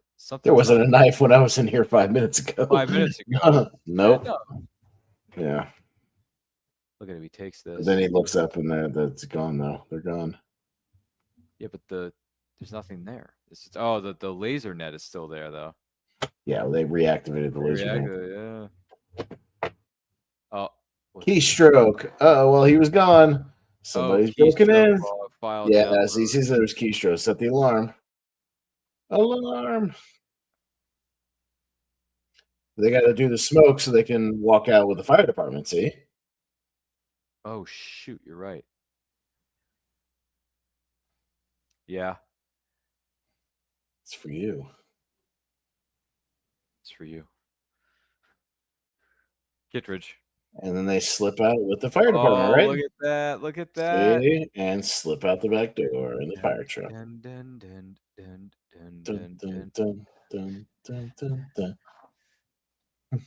They got it. He's the only one smiling, though. Everyone else is like freaking out. Because he almost got caught. Yeah. You and I know about this. That's where it stops. It never happened. Mm-hmm. What about him? I want him manning a radar tower. Just mail him his clothes. Yeah, but the end of the day, all I want to do is the Henry Zerny voice. That's all I want to do there in this watch. Every time he's on screen, I just want to do his voice. Yeah, just mail him his clothes, Austin. Mail him his clothes. Great, we're in London. Now we're in London. We're in Liverpool. Oh, is that it? It said Liverpool station or something like that. I've been to Liverpool. Oh, really? Been to Liverpool, Manchester, and London. Yep. Mm-hmm. Nice areas, I'm assuming. All right. Yeah, depends on where you go. Each one, but yes. But very pretty countryside and kind of old style buildings and stuff. It's nice. What I like about Europe and England kind of in general is how many places you can get to by train. Their transport is much better than ours. Very easy to take trains all over the place. Yeah, much better infrastructure. Yeah, that's respect. Mm-hmm. Respect. Yeah, excuse me, respectable. I have yet to fly what is known as overseas, so I got some. Yeah, I did that when I was 21. When 20 around my 21st birthday, I went over there. Went over there just to go over there, but also to see some wrestling shows. So of course, because I went and saw some Ring of Honor shows while I was over there. Really? Yep. And You then took a little tour of You're England. not going to any meeting without me. Saw Mary Poppins on the British Broadway while I was over there. That was fun. Wow. Okay. Yeah, when it was a Broadway kind of musical. Krieger. You mean this? What? You mean this? What? That's not the list. Don't you mean this? That's not the list. I was doing some magic. You never Some sleight of hand. You never seen this trick? Yeah. Ready to go? I have a feeling because I'm hearing some voices in my head, and I'm thinking that this is the producer's favorite scene of the whole movie. Is that right? That's wonderful. She was saying the last before we got to it. Yeah, she knows this. Oh yeah, where'd it go? And knowing Tom Cruise, Ryan, he probably like got a magic expert to like teach him how to do sleight of hand magic. You know, like knowing him, he would want to know like all the basics. You're thinking back in the computer room. I was up here. He was down there. Yeah. He was carrying 2 discs. And he was whoop, there it is again. He was carrying Well, we got a magic guy to teach him all this stuff. You just know it. It's so hard to keep track of these things. Where is it? I don't know. Wait a minute. Oh. Give me a second. There it is. Do it again. He's gonna do it again. He's gonna do it again. Look at it. Look at his partner, the woman in the background. She can't stop laughing. Yeah. You actually think? I try to sleight of hand with my money and I'll cut your throat. I defend with my money and I'll cut your throat. Yeah. Yeah, you gotta watch Leon, man. And he just tosses it in the wastebasket. Right. Because he's got the fake one.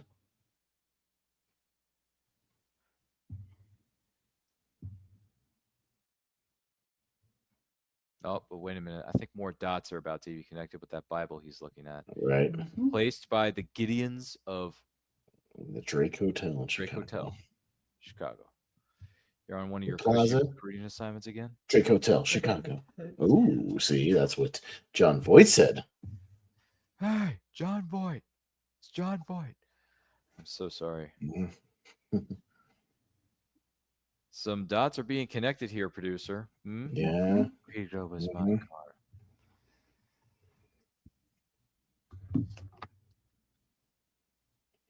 I'm sorry, Ethan.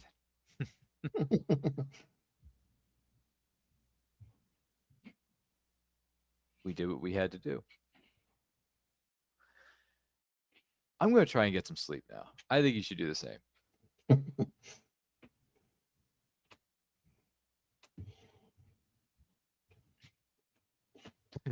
Look at. I just found an article that says, "Did Tom Cruise really do the sleight of hand magic in Mission Impossible?"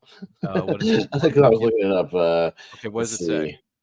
The internet seems to generally have accepted that he really did the magic trick. And trick in question being the sleight of hand bit with the disc between Ethan and Franz. Bluffing and blah blah. The trick will look familiar to anyone who watches any kind of Penn and Teller or anything like that. Let's see. Could not find a source to get a first-hand account of whether it's true or not. But I mean, I don't think it's out of turn to say Tom Cruise would like learn a magic trick for the movie. He always. I mean, if he learns how to fly a helicopter for Fallout, I'm pretty sure he can learn some magic. Yeah. You know what I mean? Like, how hard is that to believe when he does everything else on his own for movies? That's true. And Tom's not against learning new skills to make sure that the movie. Yeah, he'll spend a month practicing that trick just to do it for that one scene in the movie. Knowing him, he's a maniac. Yeah, like you would learn that. In the words of because we saw this trailer last week, didn't we, Austin? You're a killer, Harry, a maniac. A man's got to know his limitations. Well, Tom Cruise has no limitations. That's the difference. Yeah. Dirty Harry Callahan has limitations, Austin. Yeah. But Ethan Hunt does not. So federal agents claim to have found the brains behind an international drug ring. The operation was masterminded by Margaret Ethan Hunt and her brother-in-law, Donald Hunt. Whoa. So his family's been arrested on drug charges now, Austin? Is that right? Or his family, family has been arrested. Am I right? Yeah. Drug methadone known as cat. I'm afraid of what we have here is a case of a naive and lonely widower. And then Ethan's like, Kittredge, that Kittredge. Kittredge. son of a bitch.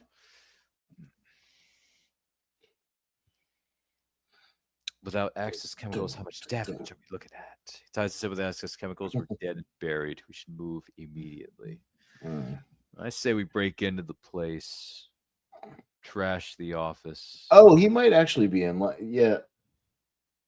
Make off the Is record. he actually in London or is he in Liverpool? Because this phone bank looks familiar because I've been to the big train station in London, and I think that's it. Actually, I've been there. Oh, is it? Yeah, I've been there. He's in England. My first order of business after you come in is to have these ridiculous charges against your family dropped. Producer, are you getting a kick out of these Henry Czerny impressions here, or no? Not so much. She knows I can do. She knows I can do impressions and voices. Okay, I do them all. I do them all the time, especially for movies. Yeah. Okay. Well. What? Excellent stuff there, producer. Because you have a great amount of what is known as patience with impressionists. You see what I'm saying here? Yeah. You get the drift. Oh gosh, 5 members It's of his fun. own. It's fun. It is fun. It is, because I was looking through, and Austin, you would appreciate, both of you would appreciate this. So I'm going through the catalog I have back here of the DVDs because I'm watching this movie for everybody who's watching or listening to this program right now. I'm watching this on my portable DVD player. So I'm looking through this album of DVDs, and I'm looking through and I'm noticing, Austin, I feel like this is a volume of DVDs that you would put together for me because it's got Mission Impossible. It's got the Tremors movies in there, right? It's got the Die Hard movies, the Predator movies, the Planet of the Apes reboot trilogy movies. Yeah. It's got all this stuff in there, and I'm thinking, yeah, Austin may have been the one to put this together for me. So, Yeah, I'll do. By the way, a side note, I'll do voices and stuff if we'll watch something. I did for like a whole weekend. I did Colin Farrell in The Lobster. I was annoying the shit out of her all weekend. The way he like deadpans everything and Yorgos Lanthimos movies in The Lobster. I'm just like, yes, we should kiss. It would be great. It would be very, very pleasurable for us to kiss. Like just the way they talk in that movie is hilarious. Okay, you should come to my room and we should make love. It would be very exciting for both of us. It's the best. It's so funny in that movie. And I was doing it all weekend and she was like, oh my God. She was like, please stop. Oh, jeez. If anybody's seen The Lobster, you know what I'm talking about. Like it's all he does in that movie and it's hilarious. It's so funny. Who's the female lead in that one? What's Rachel Weisz? Yeah. From The Mummy. Oh, Rachel Weisz is the female. Yeah. For some reason, I thought and she talks the same way too. And like everybody in that movie like does this deadpan thing because it's a Yorgos movie and he's a weirdo, but I love him. But yeah, he's a weirdo, but I love his. No, I love Yorgos. He's one of my like favorite guys working right now. He's great. But yeah, if you go back and watch The Lobster, he's like everybody talks in this kind of weird deadpan delivery in that movie, and it's really funny. Oh, jeez. Yeah. I remember seeing the trailer for The Lobster, but I never actually saw it. So. Yeah, I love me some Yorgos, man. He's 3 for 3 on his last 3 movies that have all made my top 12 of the year. Between Poor Things, Kinds of Kindness, and Begonia from last year, they're all awesome. Those movies are all great. He lives in his own little weird world, and I'm all for it, man. He sets up his own little weird universes and his own alternate realities, and they're all amazing. He's great. And now we're getting the exposition of what happened to Jim? Maybe he splashed some fake blood on him. How dare you? Was it all it's cracked up to be? Yeah. Correct me if I'm wrong, but didn't he do the movie with there was another movie with what's her name? Emma Stone was in it. What was it called? She's like serving the queen or something. Oh, The Favorite or whatever. The Favorite, that's it. Yeah. That was Yorgos, wasn't it? Yeah, it was Yorgos. It's not one of my favorites of his, but it's all right because he did kind of more of a mainstream movie for that one. But yeah, these last 3 have all been awesome. I'm all in for whatever he wants to do. Oh, okay.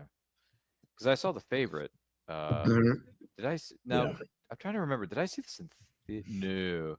I saw it on streaming one night. Begonia's great. Poor Things is great. Yeah, but I'm thinking of the favorite I saw on streaming. Yeah, he did The Lobster. Oh, that's where you see it. You were asking me today where we saw Barry Keoghan because he was in.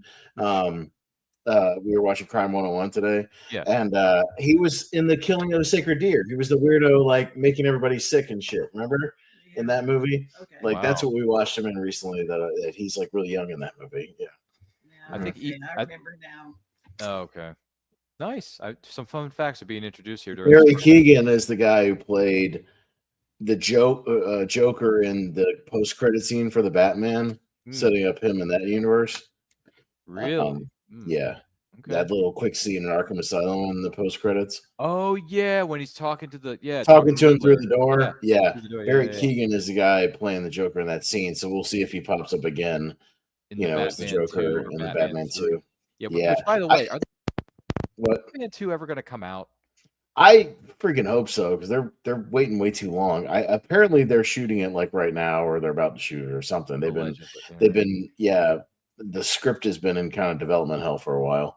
I'm waiting because I love the Batman, but the Batman is a good movie, and I heard the Penguin was a good television series. Yeah, I didn't watch the Penguin yet. I need to. I haven't seen it either, but I have access to HBO Max now, so I could go back on there. Speaking of Colin Farrell, yeah, he's great. Seen some of it, and I was like, no way. Really? Yeah, I remember when I showed her the Penguin, I was like, "That's Colin Farrell, babe." She was like, "What? That's not Colin Farrell." She didn't believe me. I'm like, "That's Colin Farrell, man.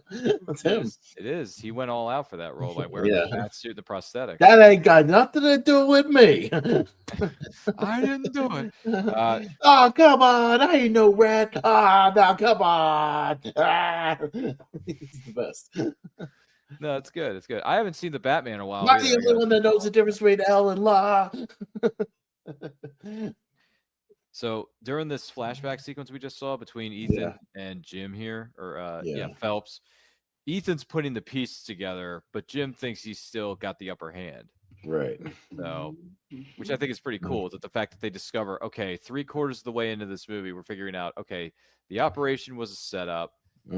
Jim Phelps was behind the whole thing. He made it look like everyone, and him and his wife killed off everybody. Yeah. So, like, okay. But I still don't see how John Voight could be married to that actress in this movie. I just don't see that at all. I'm sorry. It's a weird thing for me. I don't know. Yeah. I don't know. Maybe I'm overthinking this, right? Because the age difference between the two. But I mean, whatever. Yeah. It's just weird that he's married to a woman who's like half his age. I'm assuming, by the way, because I don't know how old the actress that plays. I don't know. I don't know what her deal is. I have no flipping clue. I don't know how old she is. What is which one? The Manuel chick? How old she is? Claire. In this movie, or at least in real life, she was 33 here. No. How old was John Voight here? Let's see. He was born. He's 58 here. Oh my gosh. 25-year age difference. Yeah, that's Douglas and what's her face? Catherine Zeta-Jones, man. Yeah. Which I don't understand that marriage either. But hey, their marriage is still going strong, by the way. So congrats to both. Man. Sorry, I just think she's in the Gordon Gekko, man. I don't know. It's like greed, for lack of a better word. It's good. It's good. Right, producer? Greed is right. Greed works. Greed clarifies, cuts through, and captures the essence, the evolutionary spirit. Greed in all of its forms, both greed for money, for life, for love, knowledge, has marked the upward surge of mankind. And greed, you mark my words. Hey, listen, she still finds Hank Pym very sexy, you know? Yeah, but yes, there you go. Older Ant-Man, you know? Yeah. Ant-Man. Yeah, right. Whatever, Russ, whatever. But let's see. What was the Palmetto says, I heard somewhere that the original actor was not on board with the defamation of the Jim character, and that's why they had to get someone else to play the character of Jim Phelps. Oh yeah, because it was Airplane. The guy from Airplane. What's his name? The dude who was Peter Graves, right? Peter Graves, that's it. Because he thought, I remember the story. he didn't want Phelps to be a villain. He thought that was like, Stupid. against, because he wasn't on the Disrespectful TV to the show. character. Right. I mean, I'm sure they reached out to him at first. Yeah. He's the guy in the airplane, if you remember. He goes, you ever seen a grown man naked? That's Peter Graves. Roger that. Request vector over. What? What? That's Clarence over. You like gladiator movies? You ever been in a Turkish prison? You ever hang around outside gymnasiums? You ever seen a grown man? Hey, go back and watch it. Go back and watch our anniversary watch along with Airplane last year. Airplane was a movie, wasn't it? That was something last year. That was 45th anniversary last year, right? Yeah. That's on our set. And here we go. We're on the bullet train now. What is it? Oh, Bullet Train. Yes, thank you. Yeah. And for those of you just tuning in and wondering why are Austin and Ryan talking about Peter Graves? Well, it's because he was the original Jim Phelps on the original television series that this movie is inspired by, which is Mission Impossible. And this is Mission Impossible, the movie, 30th anniversary watch along here on Anti-Quote Channel. I am your host, Ryan, alongside my good friend Austin and his producer. Pay no attention to that producer behind the curtain. But they're also here as well. Hi. Don't forget to like and share with your closest friends. If you're watching this live on a replay, thank you so much for joining us. If you want to queue up your copy on physical media or a streaming service, watch the movie along with us. Comment down below in the chat. Where are we at with the film? We're literally coming up on the hour and a half mark exactly, about 10 seconds from that. So there you go. Yes. So we literally we just got on the train and we're heading into the big final action set piece here. Just about final action sequence, final third part. And we'll start to comment on the 90s CGI very soon because that's going to be a thing. Oh, there's a disc under her seat, Austin. There's a disc. Do you think it's a coincidence that the one they brought Henry Czerny back for also had a train sequence in Dead Reckoning? That's a good point. You know what I mean? Like they were also on a out of control kind of train, with Tom Cruise running around on top of it and them kind of pulling off a little switcheroo thing here on the train. I don't think that's a coincidence. Dear boy, I hope this doesn't preclude a meeting in private. Not as long as you tell me where the money is.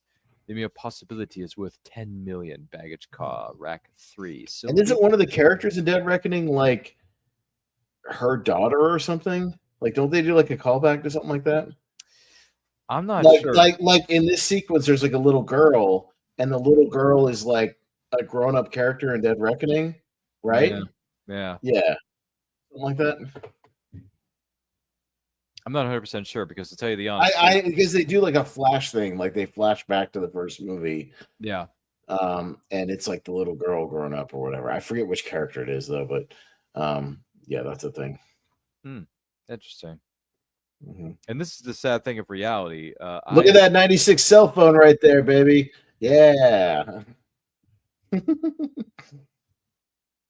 But I heard something. But anyway, I hear what you're saying. I'm going to do this when we get to the other movies that we're going to be discussing here in the next couple of weeks. I still need to see Final Reckoning.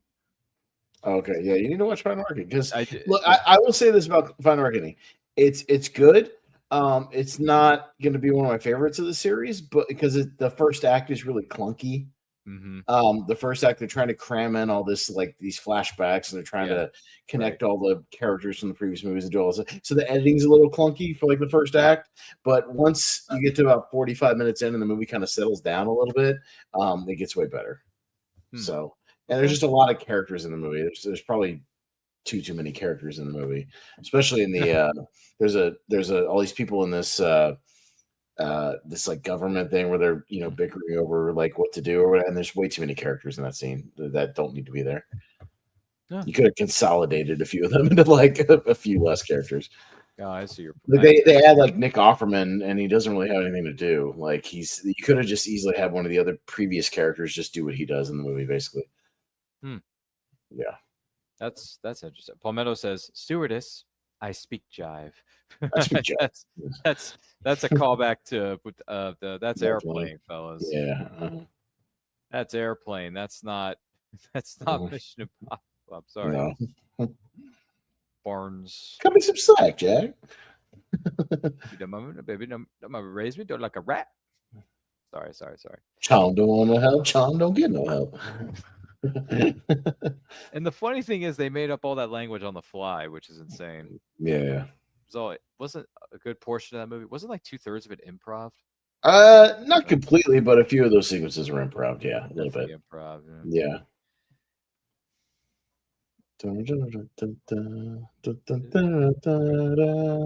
Mm-hmm. Yeah, look, Oh boy. Ethan's right behind me. Oh, listen, Jim. Is it such a good idea to kill him? Oh, wait a minute. Wait a minute. Just on the train. Kittredge is here. Mm-hmm. Yeah, Kittredge is on the train. We know that. That is. Yeah. You take the money. Ethan takes the blame. No one else has seen you alive. Let's see here. Brian Newsbaum says, could they do a parody film of Mission Impossible in the vein of A Naked Gun? Maybe, but they already have done a few of the sequences, like we said, in like Wrongfully Accused and stuff, you know. They kind of did, because Spy Hard came out the same year as this. That was more spoofing like James Bond. You know, I don't know. Tom. Yeah. Ethan disguised himself as Jim to get the information he needed. You sure did. You always have the third act mask pull, Ryan. Huh? Always. She can't believe it. The Palmetto says the blonde is Max's daughter. Okay. Well, then there you go. That answers that question, right, Austin? Yeah. So I was trying to think who they have like a callback to that. Yeah. Just exactly what he knew was something of a question. Mind telling me, Ethan? Before or after I showed up in London? Before London. But after you took the Bible from the Drake Stepped Hotel. it, didn't I? Those damn Gideons. Ethan, if you knew about Jim, why the masquerade? Why take the risk? This is like in James Bond, where the villain monologues right near the end. Mm-hmm. Kind of explains like how they were like the mastermind of everything. Oh yeah.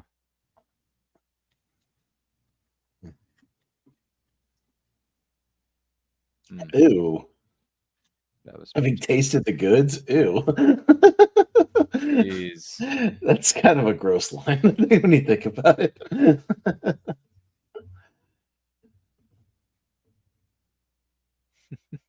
How old was Angelina Jolie at this time? John Voight's actual daughter. Around the same age, probably. Yeah, I forget. You know what I mean? Like having, a love interest in this movie that's probably around the same age as your actual daughter. Mm-hmm. I'll have to look that up. Let me see. Anybody else? Angelina Jolie. Let's see. When was she born? 75. So Angelina Jolie at the time of this movie is 21, so not far off. Oh, geez. Yeah. Right. Dun, dun, dun, dun, Put the glasses on. Yeah. Mm-hmm. Yeah, but Jim. Puts on the glass. Let's see, he's alive. Now Kittredge sees him. Kittredge now sees Morning, Mr. Phelps. Good morning, Mr. I'm not the only one who's seen you alive. I'm not the only one who's seen you alive. You son of a bitch. Palmetto says the White Widow, played by Vanessa Kirby. Oh, so the Vanessa Kirby character is the girl on the train here. No way. Because she had the interaction with Kittredge where she's like, we met like years ago on a train or something like that. God. Yeah, something like that. That's right. That's a crazy throwback. Yeah, they show it in the movie. They show her like they throw back to it briefly. Yeah, that's right. Yeah. The blonde played by Vanessa Kirby, because she was the White Widow. She is. There's a White Widow in the Mission. Like Vanessa Kirby didn't play the little girl here, but yeah, like the same character. That's crazy. Yeah, that's how crazy they got with the callbacks here. Max's daughter. Oh my gosh. Mm-hmm. And I will say this, because like I said, haven't seen Final Reckoning, Austin. I apologize. Yeah. But her performance in both, what was it, Fallout? What? And Dead Reckoning, yeah. Her performance is really good, especially. I actually really liked her in Fallout, being like the mysterious, whether she's an antagonist. All right, so here's where we switch to the green screen. Here we go. Your antagonist. Yeah. Yeah. But yeah, Vanessa Green Kirby's screen performance in time. Fallout's really good. I mean, what's it called? Dead Reckoning she's good. She's good because she plays a bit of a bigger role in that. But I think her performance Yeah. is better in Fallout than it is in Right. Dead Reckoning. She just has more to do in Fallout. Yeah, she has more to. Yeah, and she's like twisting the truth and playing both sides. Like she is so good at that. Takes off his coat. All right, so yeah, we're on the bullet train. We're on the green screen set now. Okay, who had the better visual effects, this or Speed on the train? They're about the same. No. Yeah, because the Speed ones are kind of similar. Yeah. Oh, okay. I thought Speed had better visual effects than this. To be honest. Well, yeah. I mean, it's still like it's a cool scene, like in concept. It's just like when you go back and watch it now, you're like, oh yeah, that's some obvious green screen, like CGI and stuff. Why am I keep saying Kittredge? No. Phelps is motioning to Krieger. It's like, hey, come on. Yeah. Get me closer. Like getting closer. We got to get out of here. You got to get him before the tunnel. Yeah, and the fact that he was able to get in through the tunnel, I'm like, yeah, that's totally fake. There's no way they could have done that. Right, yeah. I don't think there's any way a helicopter could fit through that tunnel. It probably could, but you'd have to be very precise. Well, there is that. You'd have to be a really, really good pilot. Yep, I would. Ooh. Oh, he's going to hook the helicopter. Uh-oh. Oh, he did. He just did. He did it now. Yeah, he hooked the helicopter to and the, then he looks up and train. says, ah. It's basically like an oh shit moment. Uh-oh. Uh-oh. Yeah, you wouldn't have much control, like, still being strapped to the train, You wouldn't. Transfer lost. Connection terminated. Damn. Gotta wait for the... And by the way, the way she says it a few minutes ago, she says, we gotta make this transfer happen before the channel. I'm like, channel?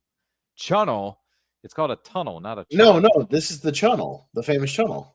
Oh. Do you know what the channel is? No, what is it? The channel is the tunnel that connects England to France. I had no idea. It's called the channel. It's a Seinfeld fake movie too. Yeah, channel is played at channel. No, channel's a real thing. Yeah, trains can. That's how the trains go under the water from England to France. Okay. Through the channel. That's why this is such a long tunnel, because it's going underwater, essentially under the English Channel. Under the English Channel, the English Channel tunnel. That's what it is. Got it. Okay. Yeah. I appreciate you explaining that, because I did not know that, ladies. Yes. Yeah. Ooh, look out. Have you ever been on one of these trains? Not on one of these fast ones. I went on some trains through England, but they were all like kind of standard trains. I mean, they went faster than Amtrak because, their train infrastructure is better than ours, and we're better taken care of. So it went a little faster than your average Amtrak. But I've never been on like a super fast bullet train, though. No. Oh, interesting. Japan's got a ton of these.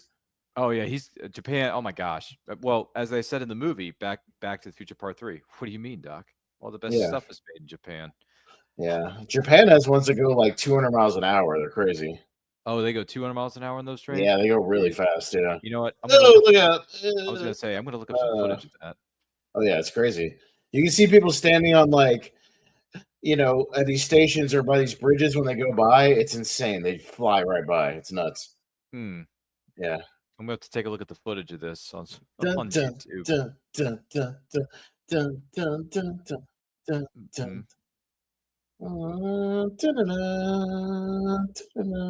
Oh, he's got some more of that gum.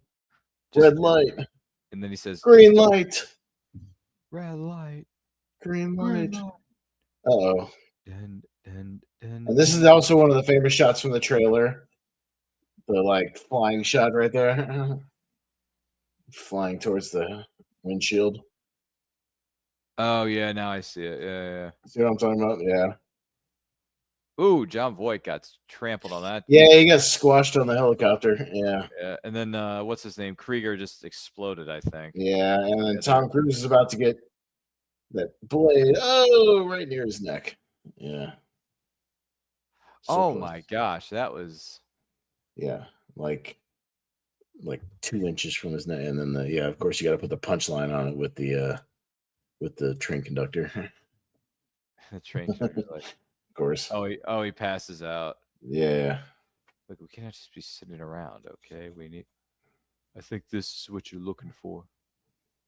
Yeah, I think it's safe to say, Ryan, the helicopter stuff in Fallout is much better. Yeah. Hello. A, because it's real, and B, it's real. Yeah. So, yeah, it's just kind of a cooler choreographed sequence for sure. The back and forth. The Tom Cruise learned how to fly a helicopter just for that movie. I'm sure we can find something I have that you need. Max is like, well, let me work with you guys rather than going to prison for the next 20 years. Yeah, right. The pilot was killed, but no one on the train was hurt. Yes. Authorities have attributed this accident to instrument failure. Preacher folks, how are they feeling? About what? The apology from the Justice Department? VP treatment? You know, the whole 9 yards? The whole 9 yards. Well, my mom was a little confused that the DEA could mistake her and Uncle Donald for a couple of dope smugglers in the Florida Keys. Cheers. You, Luther. For being off the disavowed list. So, see, I'm he's not. I'm the flavor of the month. Why don't you come back with me to the IMF?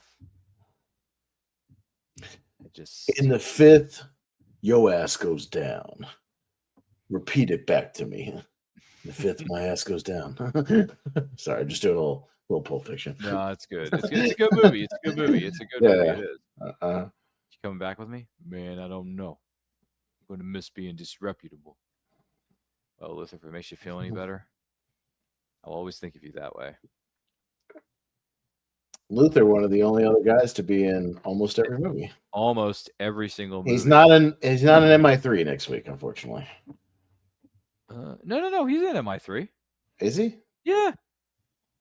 Am I misremembering? Oh, he's not really in Protocol. He has a cameo. Yeah, he's Yeah, Ghost Protocol is the one where he's in it technically, but he has a cameo. Yeah. Would you consider Islands of the Caribbean? Aruba.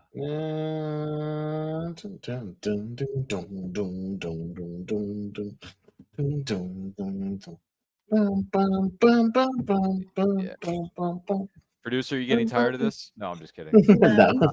No, she's got that smile on her face. She's like, no, of course not. Why would I get tired? Yeah, this song is cool, but we all prefer the Limp Bizkit version in part 2. Oh, in part 2, which is Mission Impossible 2, which we did watch along with that last year. Which, by the way, that's one of our highest rated videos. Yeah, right.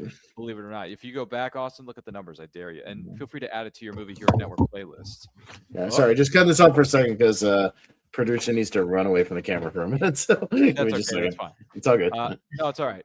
Ladies and gentlemen, we have reached the end credit sequence of what is goodness gracious. Yes. Mission Impossible. No, cut this off so it's not. Although as cool as the music is, I don't want to have it playing in the back of my ears while I'm making my final thoughts. Oh, I could. No, I understand. We've reached the end credit sequence. So, Austin, what do you think? Final thoughts on the original Mission Impossible? Scale 1 to 10. And if someone wants to know more about you and the incredible things you're doing over there at the Movie Hero Network, where can they follow you? Yeah, so I mean, I still think this movie holds up as far as a good setup to what we would get in the whole franchise. You still get a lot of the signature stuff you would get in the later entries of the series. You have kind of the opening heist, where you've got maybe a team that he doesn't work with later. Got the new team. I still think the heist in the middle of the movie, the signature one, at the Pentagon, is still a really solid, heist sequence that is full of good tension. Yeah, I mean, my only minor nitpicks is just it's outdated, for what it is as far as the tech, the use of the internet, the floppy disk, and of course the CGI and green screen in the final train sequence. But again, to be fair, if Tom Cruise made this movie now, that sequence would be, much more elaborate and much better, special effects wise. So that's not really a fault of his. It's just kind of the limits of the time. But I still think it's a very breezy movie. People complained at the time that it was a little hard to follow. follow. I mean, I don't think it's like terribly hard to follow. It's like, they're all going after a MacGuffin. There's a couple of double crosses, and it is what it is. So, but I think they would perfect this formula going forward, especially with part 3 and into part 4, and it would really become the series that is today. I still think the movie's solid, but not on the higher end of my rankings for the series, but it's still a good movie that is still entertaining. So I'll give it a 7.5 out of 10, Ryan. That's what I'll kind of go with there. Yeah, you can mostly find me over on the Movie Hero Network. It's right below my name right there. I host or co-host all kinds of stuff over there. We have tournament fights, 2-ranker fights, a show called Wheel of Movies, where we do a deep dive on a movie every other week. We've done Seen and Heard Trivia, which Ryan's been a part of in the past. We do all kinds of fun stuff over there. So you can follow us over there. And we have a Facebook group as well. Same thing. Ryan posts a lot of his content in there. We have other creators posting content as well over on the Facebook page. So yeah, if you follow us, I would greatly appreciate it. Give us a shot. If you like what you see, give us a subscribe. We greatly appreciate it. But thanks for having me as always, man. Much appreciated. Yeah, thanks for being here. Wish you all the best. I've been live streaming these if I can Yes. to our channel as well, so you can watch on either spot. We set that alarm bell, and you'll see that. So I can't. We're going live there right after this stream ends. For tournament fights. So if you want to switch over to us and give us a shot and see what we got going on, we're doing a championship for 1985 and 1984 movies, because you can kind of see what tournament fights is all about, and give us a shot. We'd appreciate it. Thanks. Yes, sir. Thank you so much for being here and sharing your 2 cents. Look forward to having you back here. What is it, next week for Mission Impossible 3? Sure. Yeah. No, I'm down. That's I think it's the most underrated entry in the series, and it's a really badass movie. So yeah, it's a lot of fun. It's a good one. Damn right, man. Damn right. But thank you, sir, for streaming these episodes to your channel as well. We really appreciate your support and everything you've done for us over the years, and you're going to continue to do as you go throughout the course of March Madness, brother. March Madness. But thank you so much for being here, man. Appreciate it. My name is Ryan of Anaquote Channel. Here are my 2 cents on this movie. I like this one. It's actually starting to grow on me a little bit more. I'm actually enjoying it a little bit more as I watch it throughout the course of these times. These movie watch-alongs have been great. I did a watch-along of this and MI3 before we started doing these shows for Mission March Madness, is what we're calling it. I'm going to give this movie overall, I'm going to say I like it, and it's growing on me. I probably go with a 7. I'll probably go with a 7 out of 10. I like it. It's a good film, good action, some really good action sequences, especially with the hasta lasagna. Don't get any on you. Just don't chew it. And Emilio, a bit of the unsung hero in this movie. So yeah, it's good stuff. And by the way, we haven't done this yet. And once I've had a chance to sit down and watch Final Reckoning, because I know I should have watched that weeks ago to prepare for this episode, because we're starting with the first one, then going into the third one next week, and then the fourth one the week after that. But Austin, we got to sit down and rank all 8 of these things at some point. All 8 Mission Impossible movies. I want to see you, me, Case. Maybe we'll get 2 other people on here, and we'll talk about some Mission Impossible. Sound good to you? I think it's a good idea. It might be fun to do some rankings here. Mission Impossible. But yeah, no, this movie's really cool. If you haven't seen it in a while, go revisit it. If you haven't seen it before, check it out. Some of these stunts are great. They really are. Yeah, the CGI probably doesn't hold up as well as some of the others, but still, it doesn't matter. It's still a lot of fun. But those are my 2 cents on that one. Yeah, off the top of your off the top of your head. Well, let me sit down and watch Final Reckoning first, and then I'm gonna sit down and I'm gonna think about it. I'm gonna think, and then I'm gonna jot things down in my notebook. I'm gonna write down where I rank these movies and yada yada yada. So that should be a lot of fun. Should we do that sometime later here in 2026, respectively?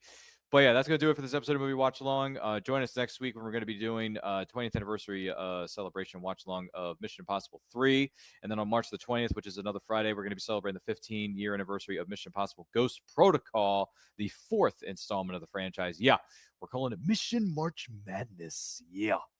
So it's going to be a lot of fun. Hope you join us there. It's going to be great. So thank you for joining us for this episode of Movie Watch Along. Once again, my name is Ryan of Anaquote Channel. Follow me across all forms of social media, simply at Anaquote Channel. Links are located down in the description below. And do not forget to like, comment, share, subscribe, ring the bell to be notified when the videos go up or they go live. And I quote, once again, is on Saturdays, 12 o'clock Eastern Time. Movie Watch Alongs are on Friday nights, 7 p.m. Eastern Time. And I want to take this opportunity to say thank you so much for all the support. We have reached over 1,900 subscribers on this channel of And I Quote. Thank you so much for all of your support, all the comments, all the feedback, all the shares, all the greatness, I should say. But yes, happy 30th anniversary to the entire cast and crew of the one that started all cinematically, of course, Mission Impossible.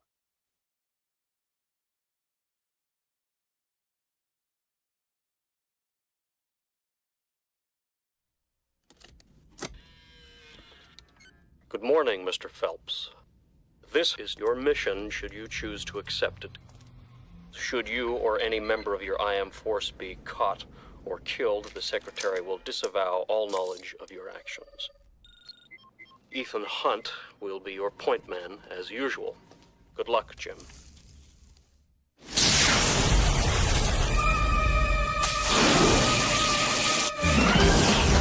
Simple game.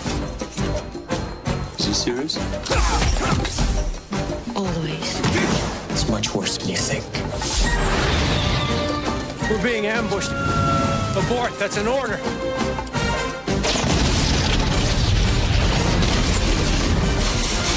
They knew we were coming. Do you read me? I don't care how he did it. I want to know why he did it. You're worried about me. Why you survived. I'm sure we can find something I have that you need. No one sent me. These guys are trained to be ghosts. Let's not waste time chasing after him. Just make him come to us. Find something that's personally important to him and you squeeze.